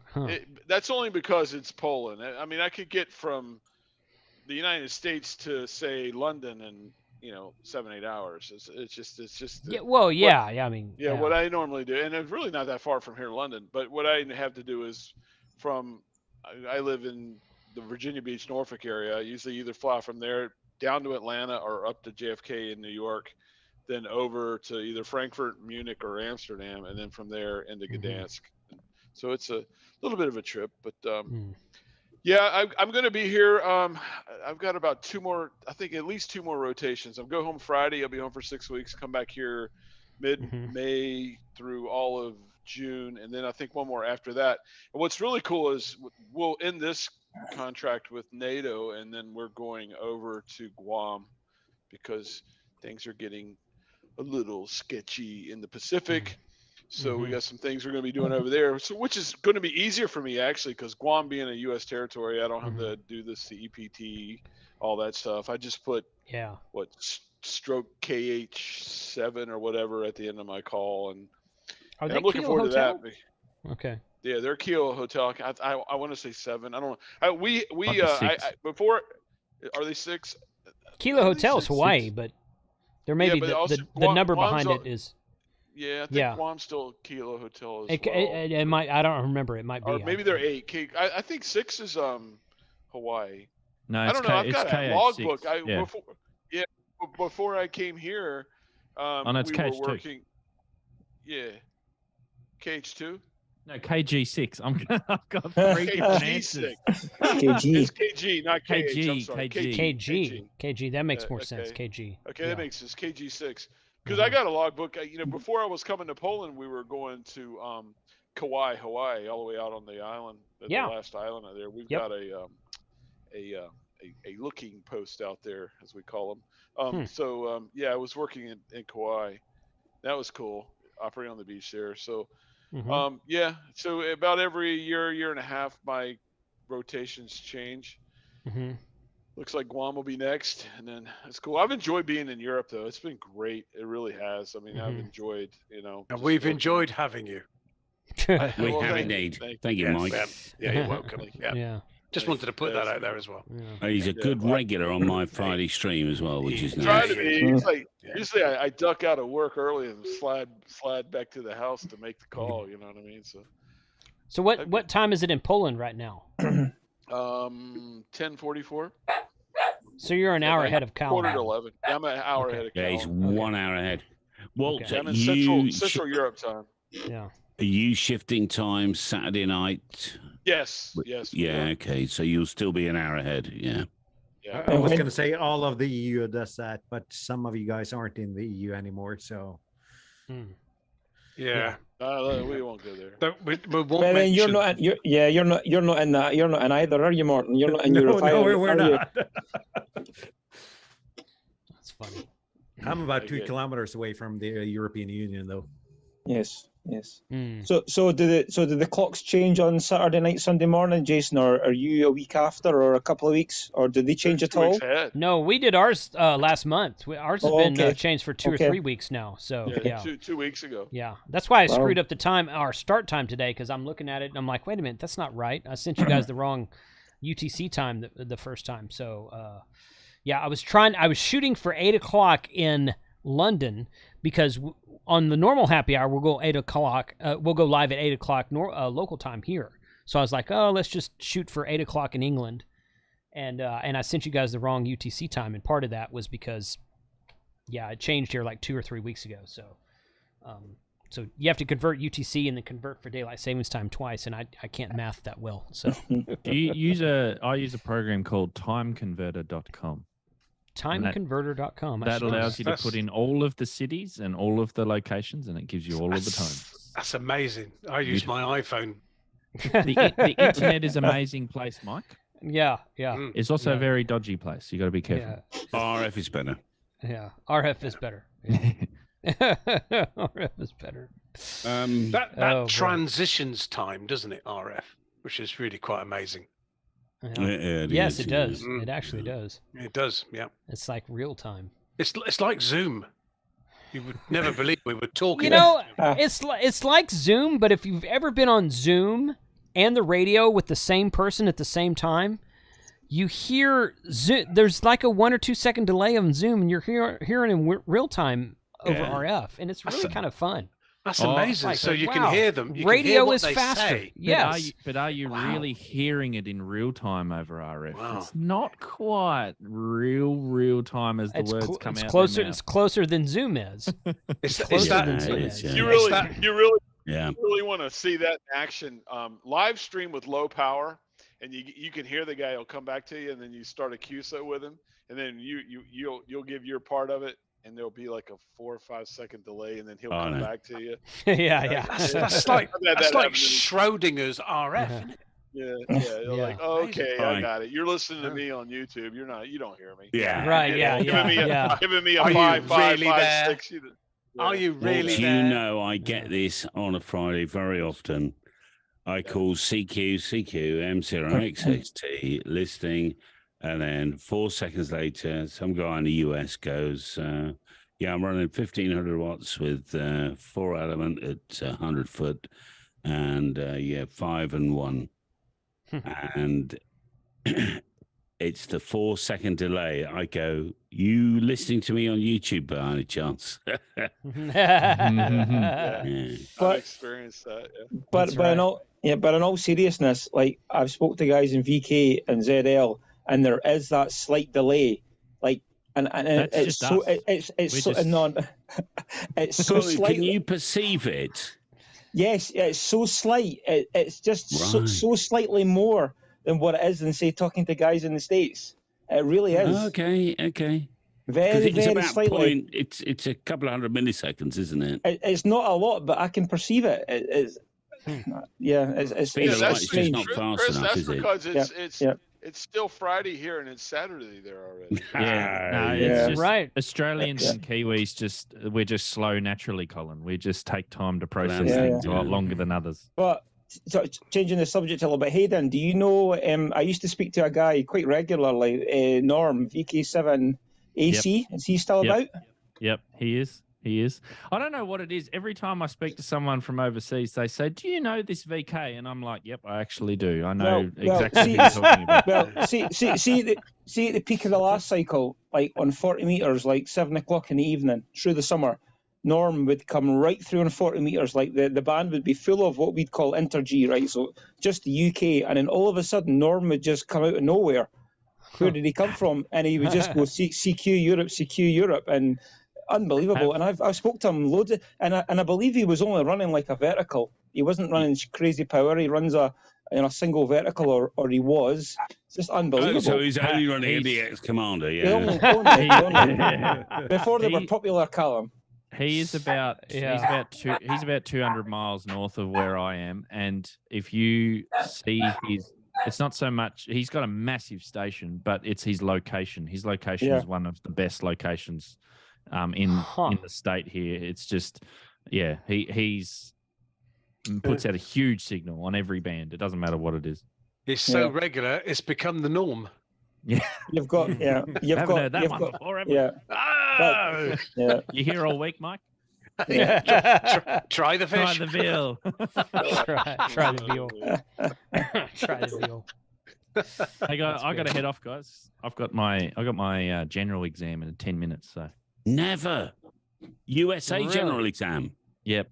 Really? So, Hayden. Yep. Okay. Oh, mate, good You luck. could finally get on HF, Hayden. Well, first I need to get into the country to do that, but or use a remote station. I'll use your flex radio. How about that? You can do that. Wow, Hayden, good luck, fella. Good luck. I hope you've remembered all 1,500 questions. The good thing is you'll already know the answers because you're ahead of us, aren't you? Right. So you can set it. You can set it twice. Yeah. Don't tell him that, Mike. Oh, shh. You should already know what the answers are. Yeah. Yeah. So Hayden, I'm glad you just passed. delighted for you. Well done, mate. Well, I haven't I'm going passed to do yet, Canadian first because that seems easier. Yeah. Oh, we're not that far in advance. You don't know if you passed yet. No. Okay. No. Can you get if you can't? There's no way if you get a Canadian license to get a reciprocal license in the US, is that, or is there? There is. You can use Yeah. it. You can, Yeah. we Yes, you can use that. reciprocate. Okay. You would just be, let's just say There's a lot of your numbers. VE2 XYZ, you would just be VE2 XYZ stroke W4 or W5. I meant, or whatever. sorry, not that sounds so not- cool. No, transferring Not it, transferring it. Well, as in getting a full license. Some countries you can just apply. Bring it back and get forth. That's Yeah. a good question. I'm sorry. I thought you were using it. Yeah. No, I used the wrong word. I think I used reciprocal. I had a senior moment. You were right. You asked the question right. That was a dumb answer.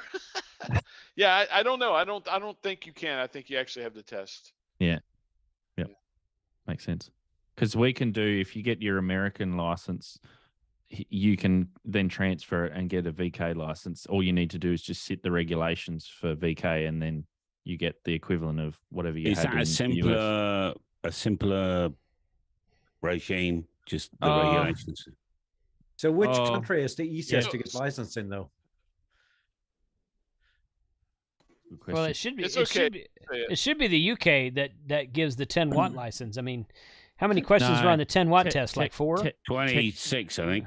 But technician is very close to foundation, both in the UK and foundation. Technicians can use 1,500 watts. So I'm just saying. The problem is in the UK that there's 26 questions, but they're multiple choice, so there's actually lots more. That's how it is. That's how it is here too. There's 35 questions here, but they're all multiple choice. Yeah. I'm going to say this as an American. I'm going to say this right now. The UK does it way better than we do. Their foundation with 10 watts, the guy can go all over HF, where our technicians can't do anything but with voice, can't do anything but a little bit of 10 meters. Those guys, as a foundation of 10 watts, are building antennas and learning how to operate on HF and do everything, while our technicians are nothing but 2-meter CBers. That's all they are. I'm sorry. I don't mean to. I used to be a technician years ago. I'm just saying that I used to be a CB. Our American system is set up to create that, whereas the foundation license in the UK is set up to teach someone how to be an HF operator. Just a quick one before. Go on, Hayden. Before I go, I just want to make a point about that, Walt, because I can understand what you mean about that and not having access to HF. So we copied the UK system and we brought the foundation license in 10 watts HF and everything. But what's frustrating for us is, as advanced licensees in Australia, we're limited to 400 watts, and in America, your entry level license allows you 1,500 watts on bands which are more dangerous than HF. Running that kind of power. So we're limited to 400 watts, which is really frustrating because we can get a technician license, go to the United States and operate massive amounts of power, and we can't do that. So that's a bit of a gripe. But getting on HF with 10 watts, there's a lot of people that do that and they have fun with it. So the point of the technician license in the US is not HF though. So they've segregated it so that it's to get your feet wet with. I don't know that I agree with that. I mean, you've got a little bit of, well, they have the 10 meters, which is rarely but you open. should have 40. You should be allowed 40 and 80. Well, you can do 40 and 80 with CW, and that's a holdover as well. Oh my so, God, really? I didn't know. Yeah, No you can. technician's going to learn CW, are they? I know, Yeah. but used to be a requirement. I know that's where that's a holdover in the for. US. So, I'm gonna See say you then. Bye, then. yeah. It is. But I just like, I'm like, more. you know, it's he's gone.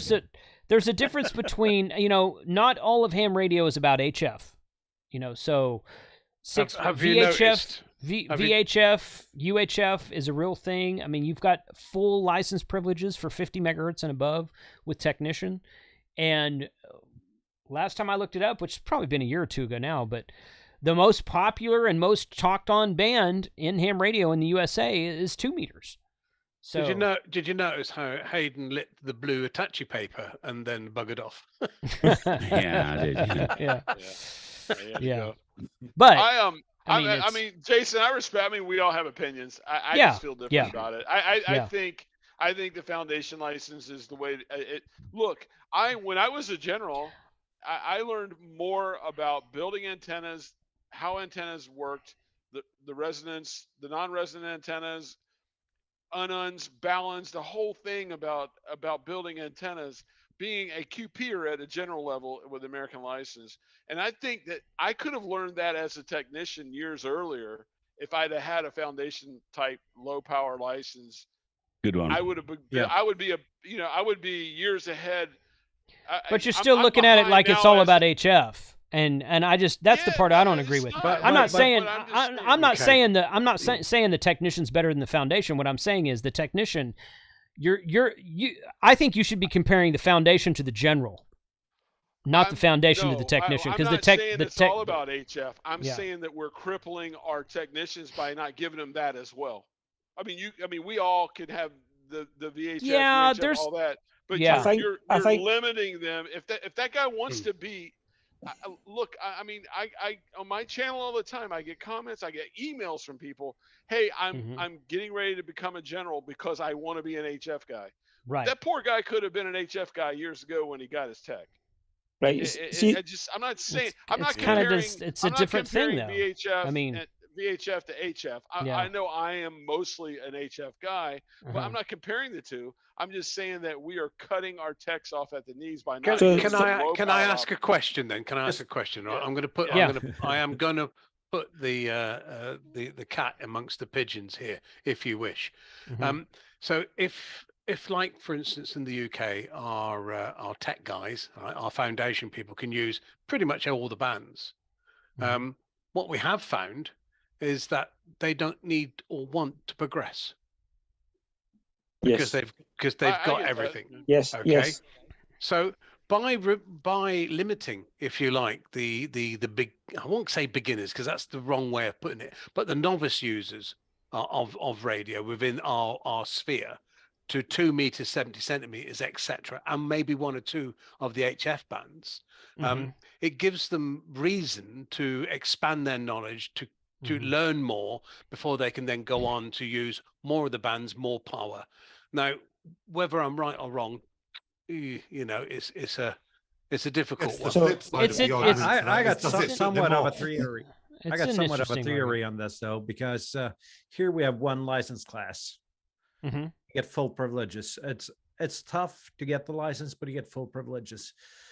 But everything's theoretical though. If you have a divided license system, you get to do the steps and understand a little bit for each step. Because when I got licensed 3 years ago, I didn't know anything about radio, but I suddenly had all the privileges. And it'd probably be better for most people if they could do those small steps and understand bits and pieces along the way. Yeah. So, there's guys here who are extras because they went and they took all 3 tests at one time or took them close together. Right. And they're extras, and you ask them how to program a Baofeng, and they don't know. So yes, to the steps theory. Yes, I agree with that. So I agree with that too. I don't think you should be able to test out all 3 at the same time. I don't. Well, I don't have a problem with that. I'm just saying there's different point to each one. I don't think you should do that. I think there should be like 60 or 90 days or something between them. So you would have to like step up and learn. And that's what people, especially the old grumpy old hams, are like, all you got to do in the States is just memorize the questions and you can go all the way to extra. Some people can do that, and they're not really learning, you know. I don't know. But well, see, and Colin, I'm going to let you talk. Hold on. Yeah. The one of the guys that the guy that did the technician class on my channel last November, Dan KB6NU, he does the no nonsense study guide for all 3 levels of technician. He's like, look, go get your license. Your real learning starts when you get on the radio. Yeah, Exactly. And there's a lot of truth to that. However, I will say this: people learn differently.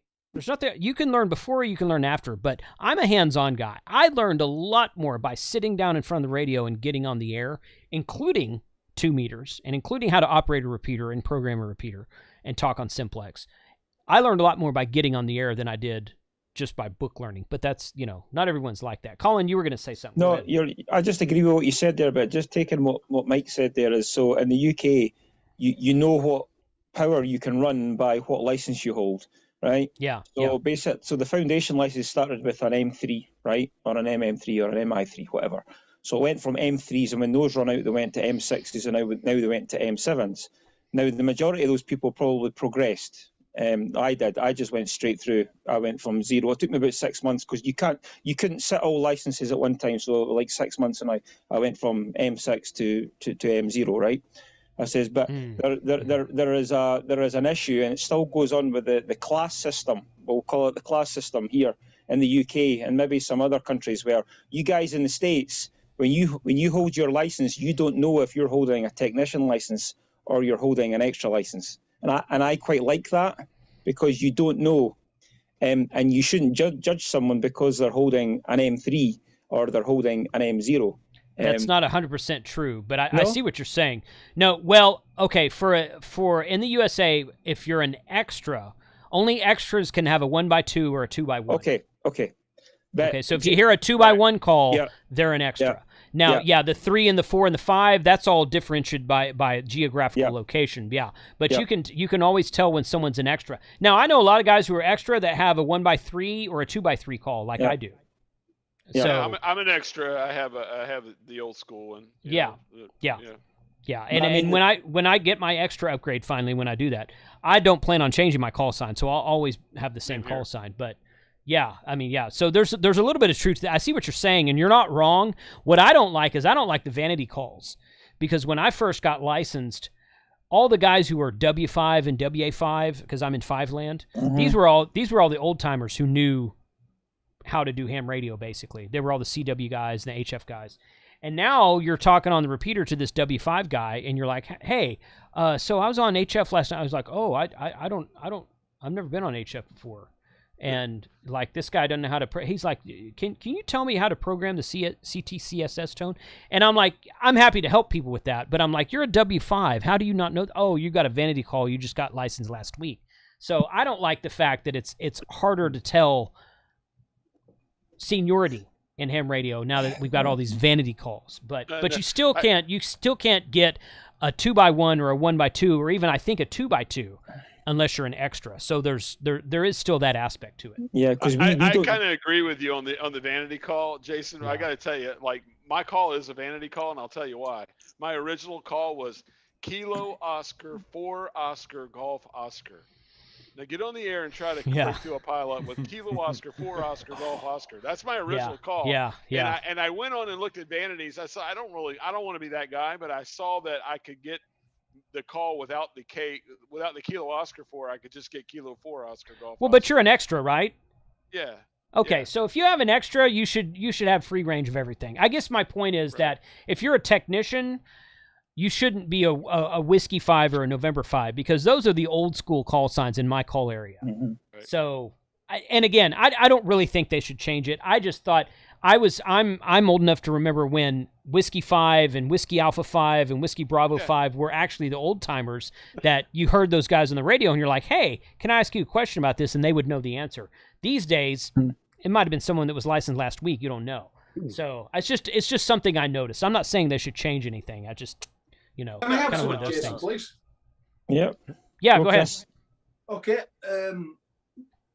Here in the UK, I certainly find it that going through the license up the ladder, if you like, doesn't necessarily make you a better operator. No. No. There's some really, really good foundation license operators, I find. Yeah. As is, there's some really poor full license holders. That'd be me then. Yeah, doesn't make you better. And I believe now in the UK you can go direct for the full license. You don't have to do foundation, intermediate. I believe you can go straight for the full one now. I agree with Chris. I'll be honest with you. Being over here in Europe and listening around, I've heard, and I hope I don't offend anybody, but I've heard some guys on 11 meters that are better operators than ham operators. Yep. I don't doubt that at all. I mean, it's just like, I'm not saying we should change anything. I'm not saying they made a mistake by changing the rules. I'm just saying it's something I noticed. That's all. So, the thing is, right? the reality is, what would you change the rules to be? Because it's not an easy gambit. Right. This one, is it? Not. You know? How See, I don't. Can I you don't, make it right for everybody? There's a lot of people that just want to do. Sorry, Jason. They just want to do the technical side. Okay. Right. Where they just want to build radios. They just want to play with the electronic side of it. In which case, they don't give a damn about the operating. You know. Right. But, well, and to Walt's point, I was just kind of like, there's a lot of, I don't think that the I forgot what I was going with that. Sorry, dear. No, that's fine. I don't think that it's. I see value in not having the technicians on HF. I see value in that because you get on VHF, you talk on repeaters, what are the guys on repeaters talking about all day long? They're talking about HF. They're like, hey, these guys on repeaters here locally, and we're like, hey, dude, I just worked Bolivia. I just worked France. FT8's open. 10 meters is open. Oh, my God. Yeah. So it's and I mean, it's probably not like that everywhere. But I'm just like, it's a different. I like the fact. So you guys have, if I understand this correctly, the UK licenses have. Is there three? Is there 3 levels? Mm-hmm. Okay. So do they increase power each time? Yes. Yep. Okay. Yeah, so in the USA. Okay. So in the USA, instead of increasing power, we increase band privileges. And I don't see. I mean, I see the need. If I was to go get a technician license in the USA today or a foundation license in the UK, I would want to upgrade no matter which it was. If I got more power privileges, great. If I got more band privileges, great. It's a reason to upgrade. So I think you would see a lot less upgrading if you gave more privileges to the lower levels. And I think it's a growth pattern. It's like, hey, I really like this. I get on these repeaters. I work 2 meter sideband. Sideband. That's really fun. Yeah, I think you're right. You're right for some people, and then I think I'm right for some people. I mean, that's a fair way to say it. We both have a great point. Sure. Like I said, I'm a big fan of the UK system. I think I wish the state. For me, being an HF guy, I wish I could have come in years ago as a foundation guy on HF that could have done 10 watts. I think I would be now years later. I think I would know more and be a better ham and would have been a better operator on HF. Right. No, I see what you're saying. There's merit to that. I'm not saying you're wrong. I see it from a different viewpoint, and that's okay. Today, right now, 10 watts. Hey, let's go out and do some Parks or Soda with 10 watts. That's great. 3 years ago with 10 watts, you'd want to blow your brains out. Yeah. I'm like, what is this crap? Why did I study for this light? 10 watts, I can't talk across the street. So, during a solar cycle, when the bands are up, sure, 10 watts is great. Oh, wonderful. Oh, cool. Yeah. But what it does is it tells 2 meters. Here. Yeah. What? Yeah. Does the tech license increase usage on 2 meters and 70 centimeters in the US? So you get full privileges. But is there activity on those bands? Because at least here in Norway, those bands are pretty much dead. Yeah. As Same the here. UK. Yeah. It depends on where you are. There's a lot of areas inside the continental United States where 2 meter simplex and 2 meter repeaters are alive and well and on 20 hours a day. And then there's other areas where you don't hear a peep. So the answer to your question is yes and no. Yeah. It depends on where you are. Chicago, Detroit, even where I live at, the Norfolk area, like 2 meters, and it's packed, right. with simplex and repeaters. We have a lot. We recently found a 2 meter simplex frequency here in the North Texas area that's on a frequency I wouldn't have ever guessed. I'm like, it's on a valid simplex frequency, but it's like not 6.52 or anywhere around there. Lovely. So I'm like, there's a lot of simplex activity, and I'm like, hey, this is cool. These guys are talking on 2-meter simplex. So, but you know what I did? I went to New York City a couple years ago, and the tallest building in New York City now is called the Yards. It's up. Yes. Kind of, you look across that. So I snuck a UV5R all the way to the top observation deck and whipped it out and got on simplex and called CQ. I remember that. I remember. Yeah. Were you the guy that made a video about that, Walt? Yeah, I made a video of it. Yeah, I remember the video, but I didn't know that it was you. That was me, yeah. So, I mean, there's cool things like that to do with VHF. So I'm not saying I'm just an VHF guy, but you know, getting back, why I was saying that is the simplex, VHF simplex in the state. That was New York City. So I could go out in New York City, call CQ, and then these guys were coming back to me. Yeah. Whereas if I was in Des Moines, Iowa, that probably wouldn't have happened. You know?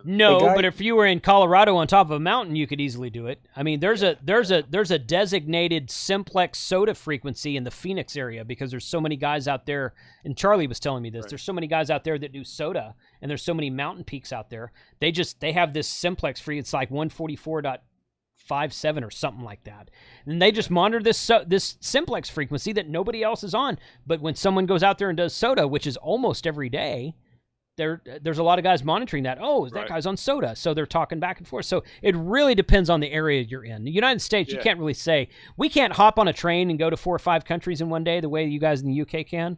I mean, it's a little bit more widespread out here than it is like that. Well, how did you get on? You went up the top of this skyscraper with a handy, did you? How did you get on with that?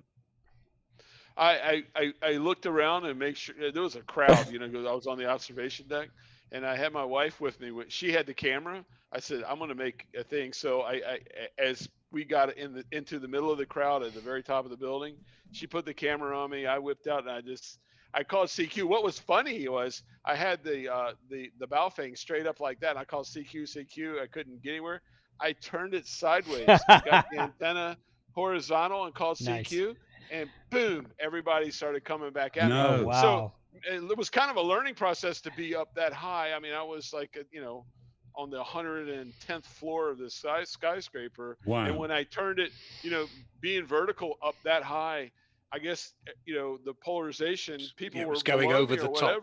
Yeah. And when I turned it sideways, boom, I made a QSO. And Jason, Mike from Jacksonville, he's a POTA guy. The other Mike, I'm trying to remember his call, KK, whatever. He came back to me. He's a YouTuber. It was hilarious when we made the contact. But the next time I go to New York, I'm going to take an HT and do that. That sounds like a great idea. Oh, you got to do, Jason. Cool. Yeah. Take an Ed Fong roll up antenna and just throw it over the side. Yeah, that would be cool. I did that. That was fun. That was cool. Yeah. But so when's the UK guys? So we've got something here called the Blackpool Tower, and it looks like the Eiffel Tower, but just a little bit smaller, right? Okay. And I want to know when somebody's going to go up there with one, with a handy. I've got a garden gnome that's taller than that. Nice. There was a video of someone that did that. I can't remember who. I think it might have been Chris 20 UKH. I think went up there. I've got a funny feeling somebody went.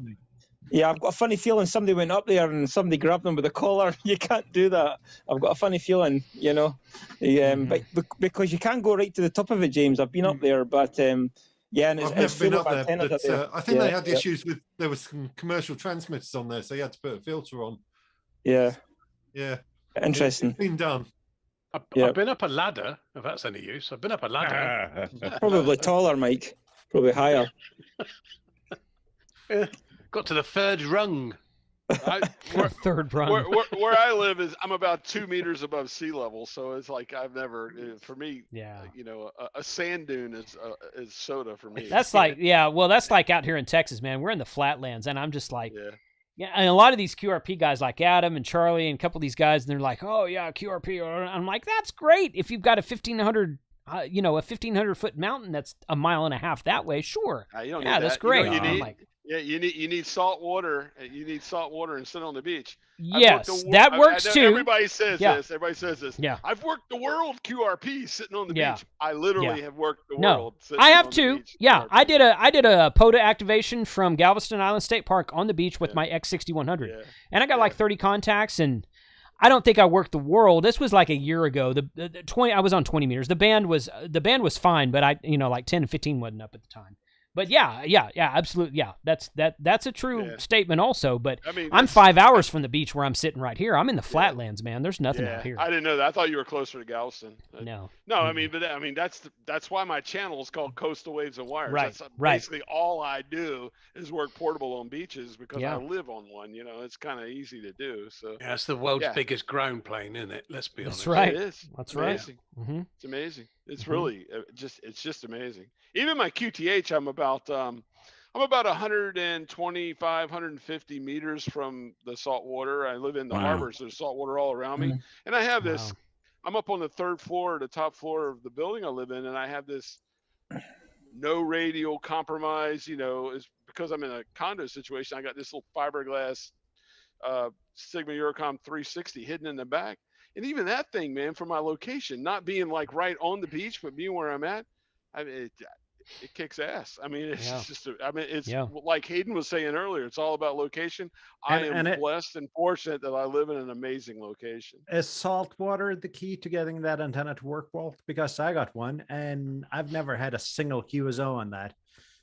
Yeah, but I think it's bodies of what salt water is certainly a factor, but I think like up in the Great Lakes in the northern United States, those big huge freshwater lakes, those work well as well. I mean, water's water. I find it works a lot better if it's dry. What you say? I'll tell you what, Jason. I go up. I go up to the Great Lakes for work occasionally, and I did as a test. I wish I had did a video of it. I went on a Lake Michigan and put up a quarter wave ground plane vertical on Lake Michigan. I personally don't think it was anywhere near as well as the Atlantic Ocean. And if you look at the Siemens per meter of and the salinity of the water, it's all about the water. Yeah, really and what you can gain from freshwater, though, if it's a deep lake, you'll gain the altitude, but it's true. You won't get any added conductivity to it. Yeah. But there's a guy in it's got to be salt. Where we're talking about in Blackpool, there's a guy in Blackpool, G4 AKC, Dave Starkey. And he sets up right on the coast, right on the sea, right on basically the promenade. And this guy works. The guy with the bicycle, Colin. Yes, exactly. Mm-hmm. I've worked him before. Yeah. Exactly. And this guy runs, and I'm not kidding you. This guy will run down to milliwatts, and he works long path into VK and ZL daily. It's unbelievable what this guy does. Yeah. And Callum did the same off the top of his car about a couple of years ago by parking on the beach. Yes. I went down to the beach, called CQ on 40. It was just got dark, and the first call sign back was an L something. I just didn't hear the Z. I was wrong. I didn't hear the Z. ZL, RMF. ZL was a ZL4 RMF. Yeah, something like that. Straight back. Yeah, but if you. 4 foot, one and a bit meter width on the car, right by the sea. And you can't beat it. Diamond HF 40. Yeah, it was. Yes, wonderful. It was. Yeah, that's it, Mike. Yeah. And it's not like you've got one guy at the other end that's running a massive beam. He works this guy in VK he's got a backpack. Yeah, he's so it's like two guys that are using like 4 foot whips.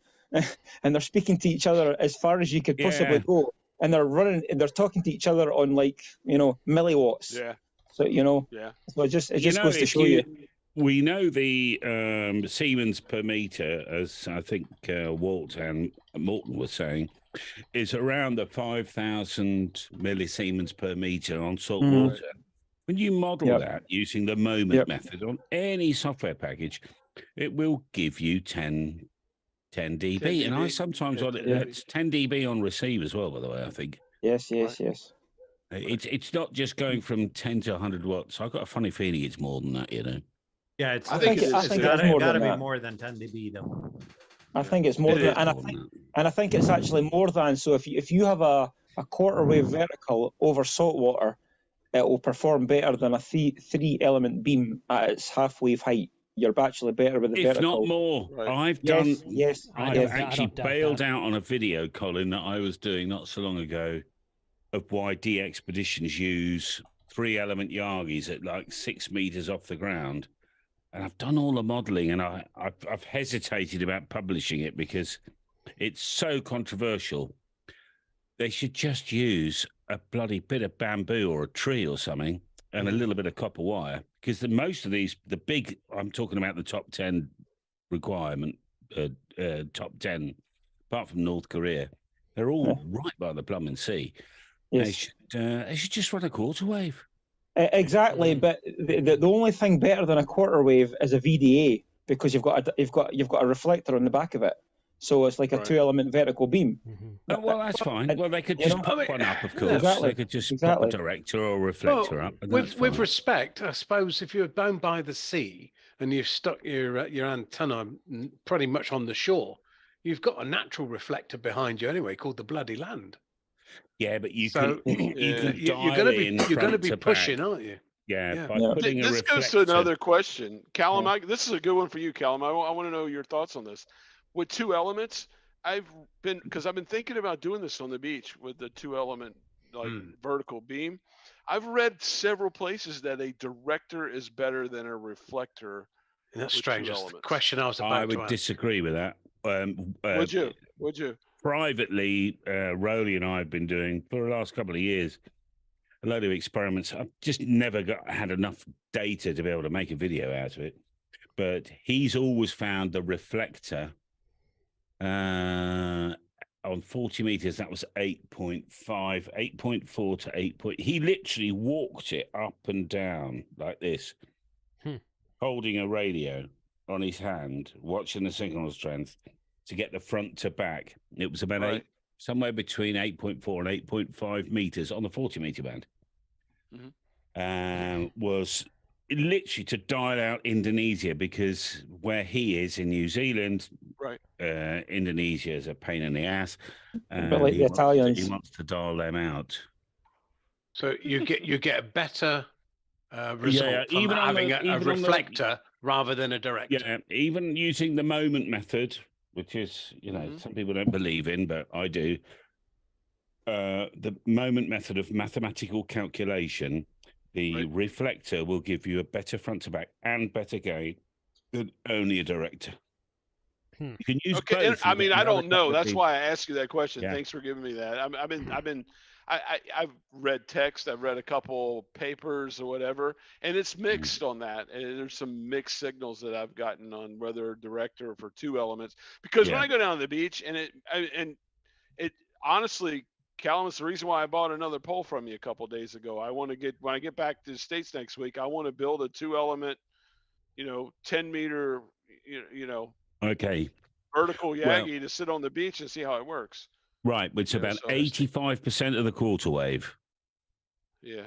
That's the key. So it's about 8.5 meters on the 40 meter band, which will be half that on 20 meters. And it's about 5% longer. And you can do that by pretending that they're both genuine quarter waves. You put your PL259 in or whatever, you measure the length, and you physically make the reflector 5% longer. Interesting. Okay. What I was going to do, and then short it out. Short it out, because you don't need a lot of radials for the reflector. It's just a few. 4 will be enough. Your driven element will be doing all the hard work. Okay, so you're talking pure vertical. I'll tell you my idea and the reason why I bought this. I have your 10 meter pole, why I bought the 7. I was going to put, for 10 meters, I was going to put basically a 10 meter vertical dipole on the 7 meter pole and put the reflector on the 10 meter pole. You see what I'm saying? Okay, you can do that as well. Do you know what? If you buy the Seawalt, you could do that with 2.5 meters and a few radials. Yeah. Okay. Yeah. That's where I'm going. So that's 28. That's where my mind and study is right now. What I'm thinking. I'm going to start playing around. If you've got the room, get another 5 meter pole and stick it in front and get a director as well. I've got that. I've got the other poles. I mean, I wanted a 7. I've got 5s. I've got 10s. Can you imagine that? I wanted a 7. Boom. That would be cool. The problem I have is we're coming up on, spring's coming and summer's coming. I live in a resort area, Virginia Beach. It's hard to build shit like that because, excuse my language, but because the tourists are like just piling in on me. You know what I mean? Like, get them to hold them. I do that. Yeah. Say, come over here and hold this. Yeah, hold this for a minute. Yeah. I'm just doing an experiment. I get so many questions. So, but I have getting back to what we were originally talking about. This is what I'm all about, man. The salt water is I have literally with a Zygu 5105 5-watt Zygu sat on the beach with a quarter wave ground plate I made out of speaker wire during contests and broken through pileups where I could hear guys with like 1,000 watts trying to get through to the guy. I've broken through pileups sitting there with 5 watts because of that salt water. Yeah. And I'm just booming. The guy goes, "You're booming in there," and I'm like, "Yeah, I'm 5 watts QRP." They're like, "No, you're not. You're lying." Yeah. Okay. So, Walt, what you could do is on 10 meters, you can put you could either center load it, or you can ground mount it. If you ground mount it with maybe 8 radials, if you buy the sea, and put your reflector, and I've just worked it out, 7.5 feet, 7 foot 6 inches if you're in the US, behind you, but about 5% longer. So on that would be, say, 2.5 times, 5%. Just work it out. I can work it out. I'm an engineer. I can figure that out. Quarter of a wavelength and increase the size by 5%. I got a rookie question. Front to back and optimum gain. You can do a front element if you wanted to. It will slightly change your impedance.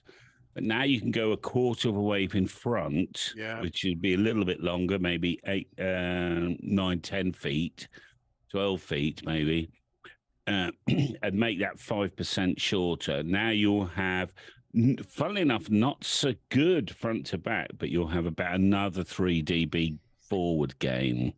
And here's a question. Maybe I'll make a video about this.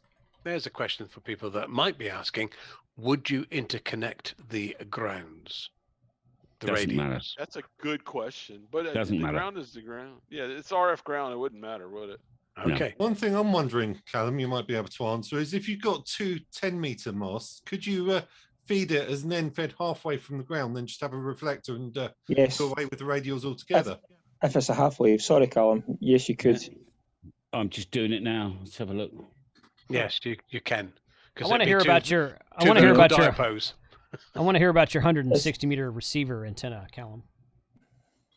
Oh yeah. I always put Callum to work on these things. The last time he modeled my half square. Yeah. That new video you just put up. This time of night. You're asking much now, Jason.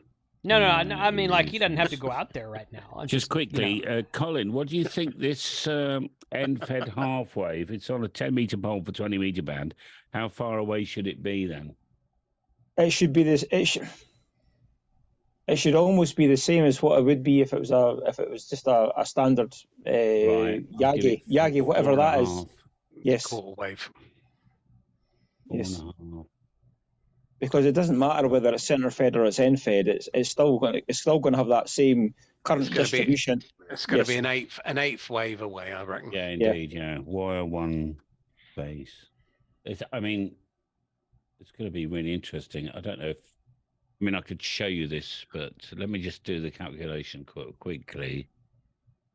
He's in the matrix. 0. He's in the matrix. Yeah, it's all going wrong again. The computer's getting overloaded. And guys, I gotta call it a night. Okay, Martin. I got work tomorrow morning, so we're probably gonna shut it down here shortly. But yeah, thanks for being here, man. Martin, thanks for having me on. Pleasure. Okay, 7-3. All the best, Martin. See you, Martin. See you, Martin. Cheers, Martin. Live long and prosper. Yeah. Yes. We will. These are fun. We'll do this again, guys. Maybe it won't be 3 months before we do it again, but we'll do this again. Was it really 3 months ago, Jason? I think it was 3 months ago. I think it was December. Wow. So yeah, doesn't seem like that. It was. It was right before I went back to the States last time. You guys scheduled it perfectly. Yeah. It's not as good on the moment method on the maths end-fed half wave as it would be on a quarter wave. So there we are. Yeah, I guess that's because of the RF choke on the bottom that would throw it out. Yeah. Anyway, sorry, I'll shut up now. That's all right. So I've watched your video, Callum, where you put up the 160 meter I think it was a receive-only antenna. Yeah, well, it was, and it was like 64-1, actually, Jason. I just didn't know what it was going to do, but it's been phenomenal. So how long? I skipped through that video, so I didn't watch it from beginning to end. How long? Because I might have missed it. How long exactly was that wire? I took 160 meters of wire. I folded back the last 10 meters, last 30 feet back on itself, just because I didn't want to cut it. A full 160 meters of wire, so a full wave? I used two 100-meter reels, 330 feet reels, and I just cut it, if you know what I mean. Yeah. So it was exactly 160, and I put a 64-1 transformer. I mean, and it's about waist height, maybe chest height on average. Yeah, I saw you. You didn't hang it very high at all. It's no. You know what, a couple meters off the ground, something like that. Daily, if I'm on the radio, not daily, I apologize. If I'm on the radio, I can. I mean, today I could hear stations. I literally weren't there on my left ear because I have a 2 VFO radio and I run 2 different antennas. Mm-hmm. And USA calls in, and I can hear them. You know, S2, S3. Maybe not even on the meter, but in my ear it sounds like S2, S3. If you know what I mean. Sorry, you just when you say you can hear those in your ear, is that just on 160 or is that on all No, bands? 20 meters. It's 20 fantastic. meters. Okay. Yeah. Multiple wavelengths on 10. It's fantastic on 10. Yeah.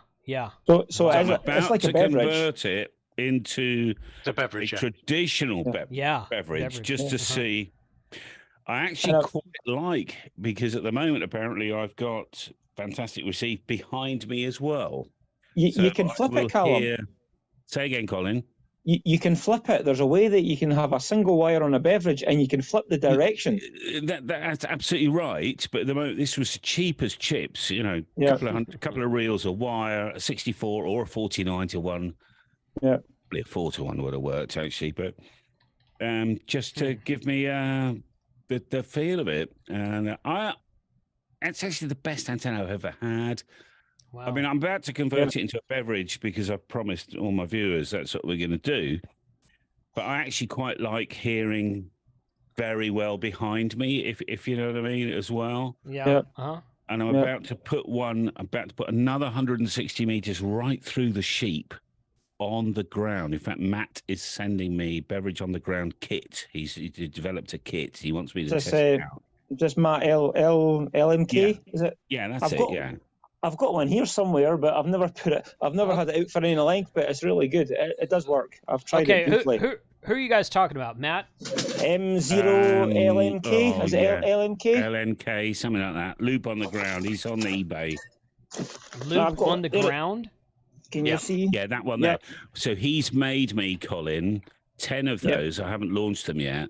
To my spec, which is a box twice as big with an SO239 and massive terminals for big hands like me. Yep, there we go. Yeah, that's it. He's made me 10 of those. I'm about to launch them, actually, just for fun. I mean, I'll make 50 quid on it, you know.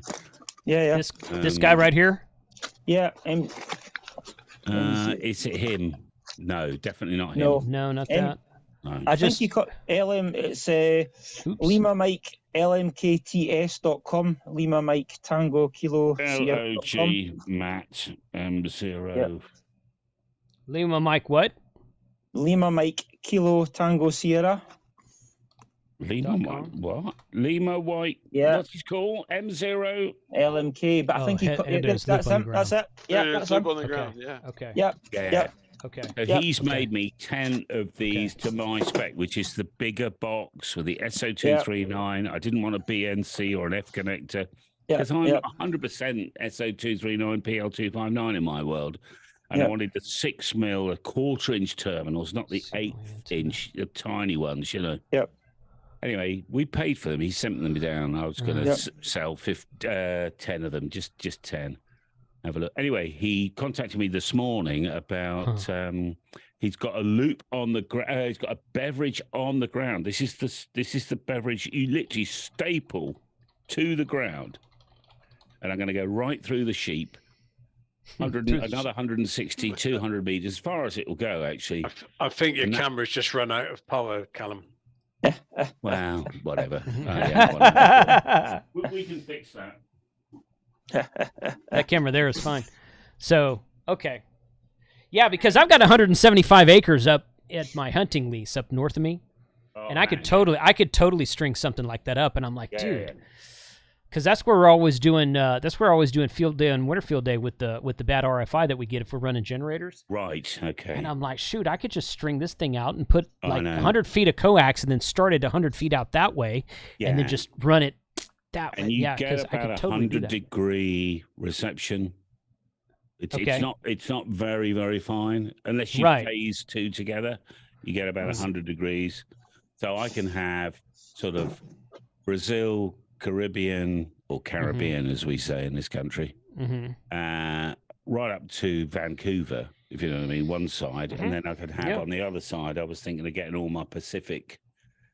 That's what would do me. I only need. So would you phase them together, or would you run them on on a switch? One way. I would run on a switch. The one at neck height I would probably leave it as it is, and then the one to the Pacific. But of course, it's only 1 in 200 calls, which is, somebody like Hayden or the real long distance stuff. Because most of the time it's just Europe. So I've got to tell Europe to shut the up. Yeah. So I can hear, is there any Pacific? Right. India, China, Japan. That multi-hop stuff, Jason, that's it's really key, for me anyway. Mm-hmm. Yeah. Cool. But 90% of the time, what I have found is that the very, very long wire at 5 foot on average above the ground is actually great for either very, very long distance, cross the Atlantic for me, Texas, all the way through to Hawaii. It's very quiet because it's so low to the ground, and there's a couple of lobes coming out the top of it. So it's quite nice for local work on 40 and 80 as well. It just, the way it's turned out, which is one of the reasons if I wasn't drunk, I would have gone down to the factory in a couple of hours' time. And it's a happy hour, man. Come on. That'll be tomorrow night now. Yeah. But I mean, I think it's a big topic, Jason, that a lot of us haven't played with when it comes to receive. We generally, we've got this. I mean, I don't know if Colin and James agree with this as well, and Mike to an extent, particularly in the UK. We've got fairly small backyards. We call them gardens, but backyards, and we've got to sort of make do with what we've got, which is, if we're lucky, 30 feet by 30 feet a lot of the time. Yeah. And in the US, very often it's 3-4 times that. And, I experimented with it at my location, and I found the loop on the ground didn't work all that well for me. I had much better luck using mag loops. So receive only mag loops worked. James, can I just ask you, have you tried the loop on the ground on 40? Yeah. Wow, yeah, 40 and 80 mainly. So then I've heard other people have had really good luck with them. I'm getting insane results on 40. Insane with the loop on the ground. I found putting a mag loop up on the mast went really well for 40. Whereabouts are you in the UK? Swindon. Well, that's the reason you're in fucking Wiltshire. That's why. Yeah, no. I'm in Swindon. What can you say? No. It's not the ground you're on, though it is chalky. It's probably because if you're anything like me, because I have the same problems with loop on the ground, it's because of the fact that we're on probably a housing estates. They're made up of made-up ground anyway, and there's lots of it's just rubbish. So and a lot of underground electrical cables, because the UK has a no overhead cable policy, so everything's buried. So if you put a loop on the ground, unless you're in a relatively older part of the country, you're going to pick up all of that wave. So is that right, Mike? Yep. I need to put a loop on the ground outside here and bring my little TS590 home with me and just see what it's like. They need to be around sort of like, I don't know, probably hedge height, so 5 or 6 foot off the ground, rather than actually a couple of foot off the ground, and you'll get rid of all of that subterranean. Okay, so just cabling. raise it up a bit. Yeah, you'll probably find it'll work better if you put it on top of your fence. Fence height. Okay. Yeah. All right. I wonder how one of these would perform. I mean, I'm a medium wave DXer, so I love it. I wonder a long wire like this loop on the ground for medium wave, just for receive, what it would be like. It's fantastic. Yeah, you got to give it a go. You got to give it a go. Yeah. Go home and lay one down. Yeah. Or Jason's suggesting Jason's got a few thousand acres on one of his ranches.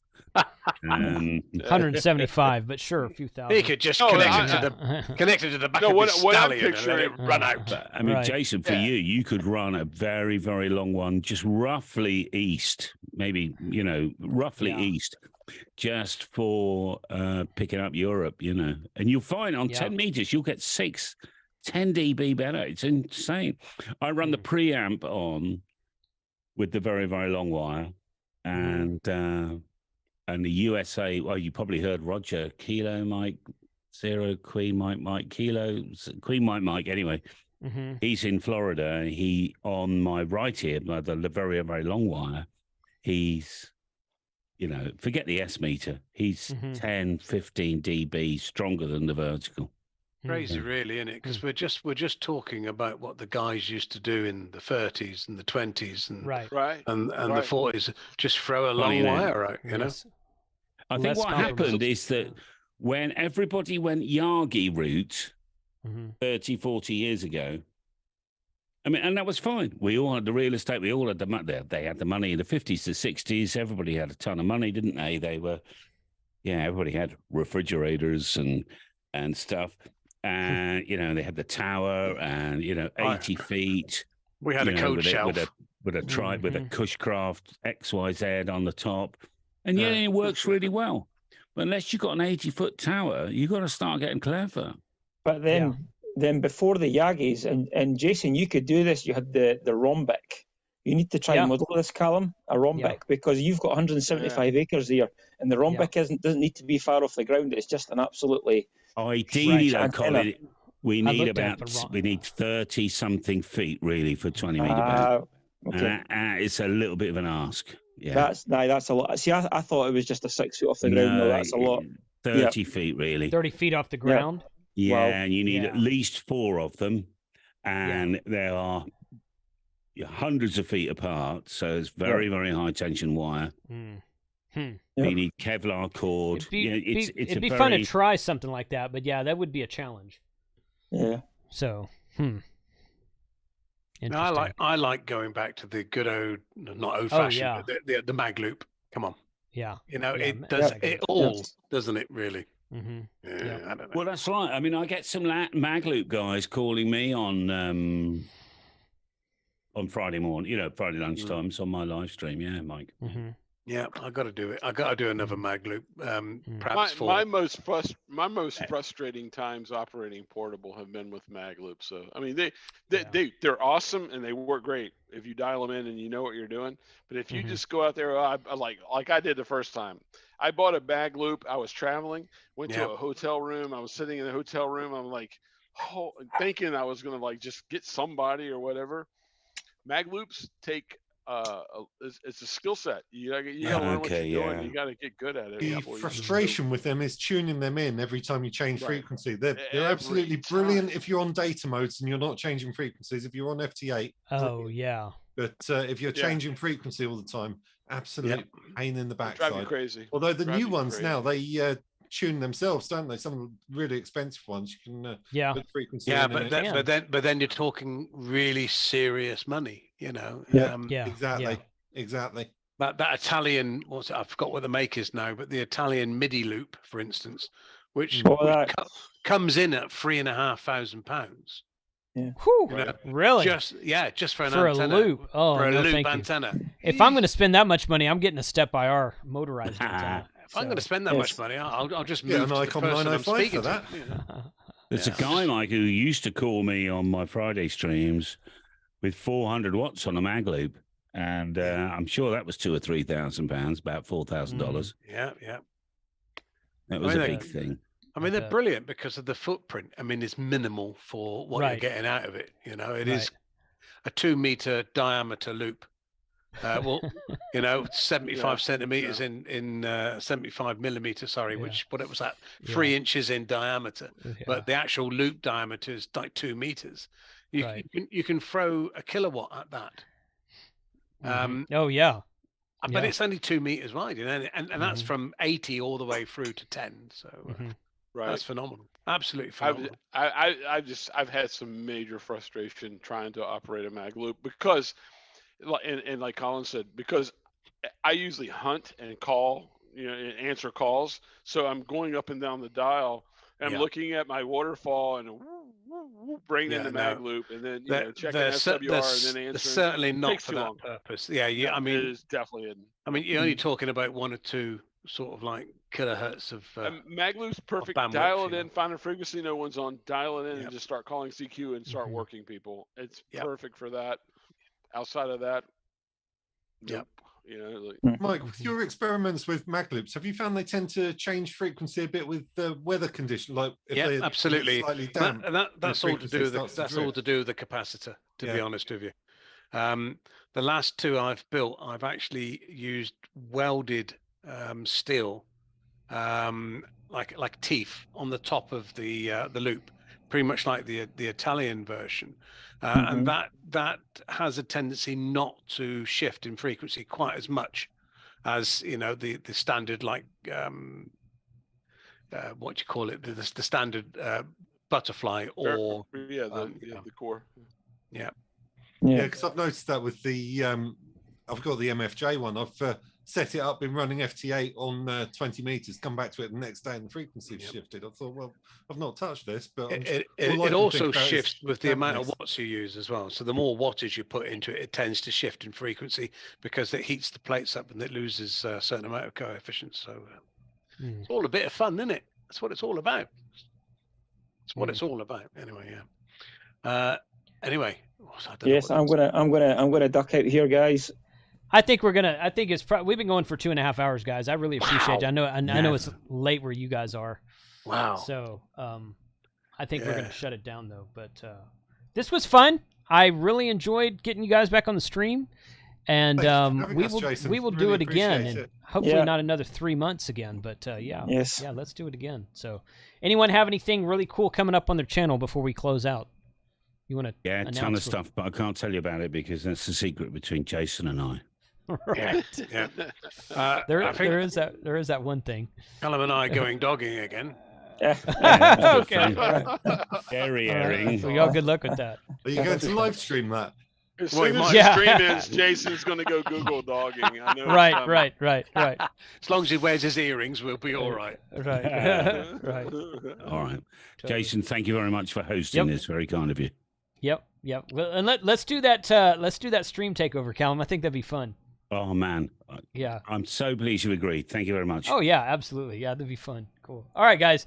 Thank you very much. Everyone have a good night. We'll get together again in another month or 2.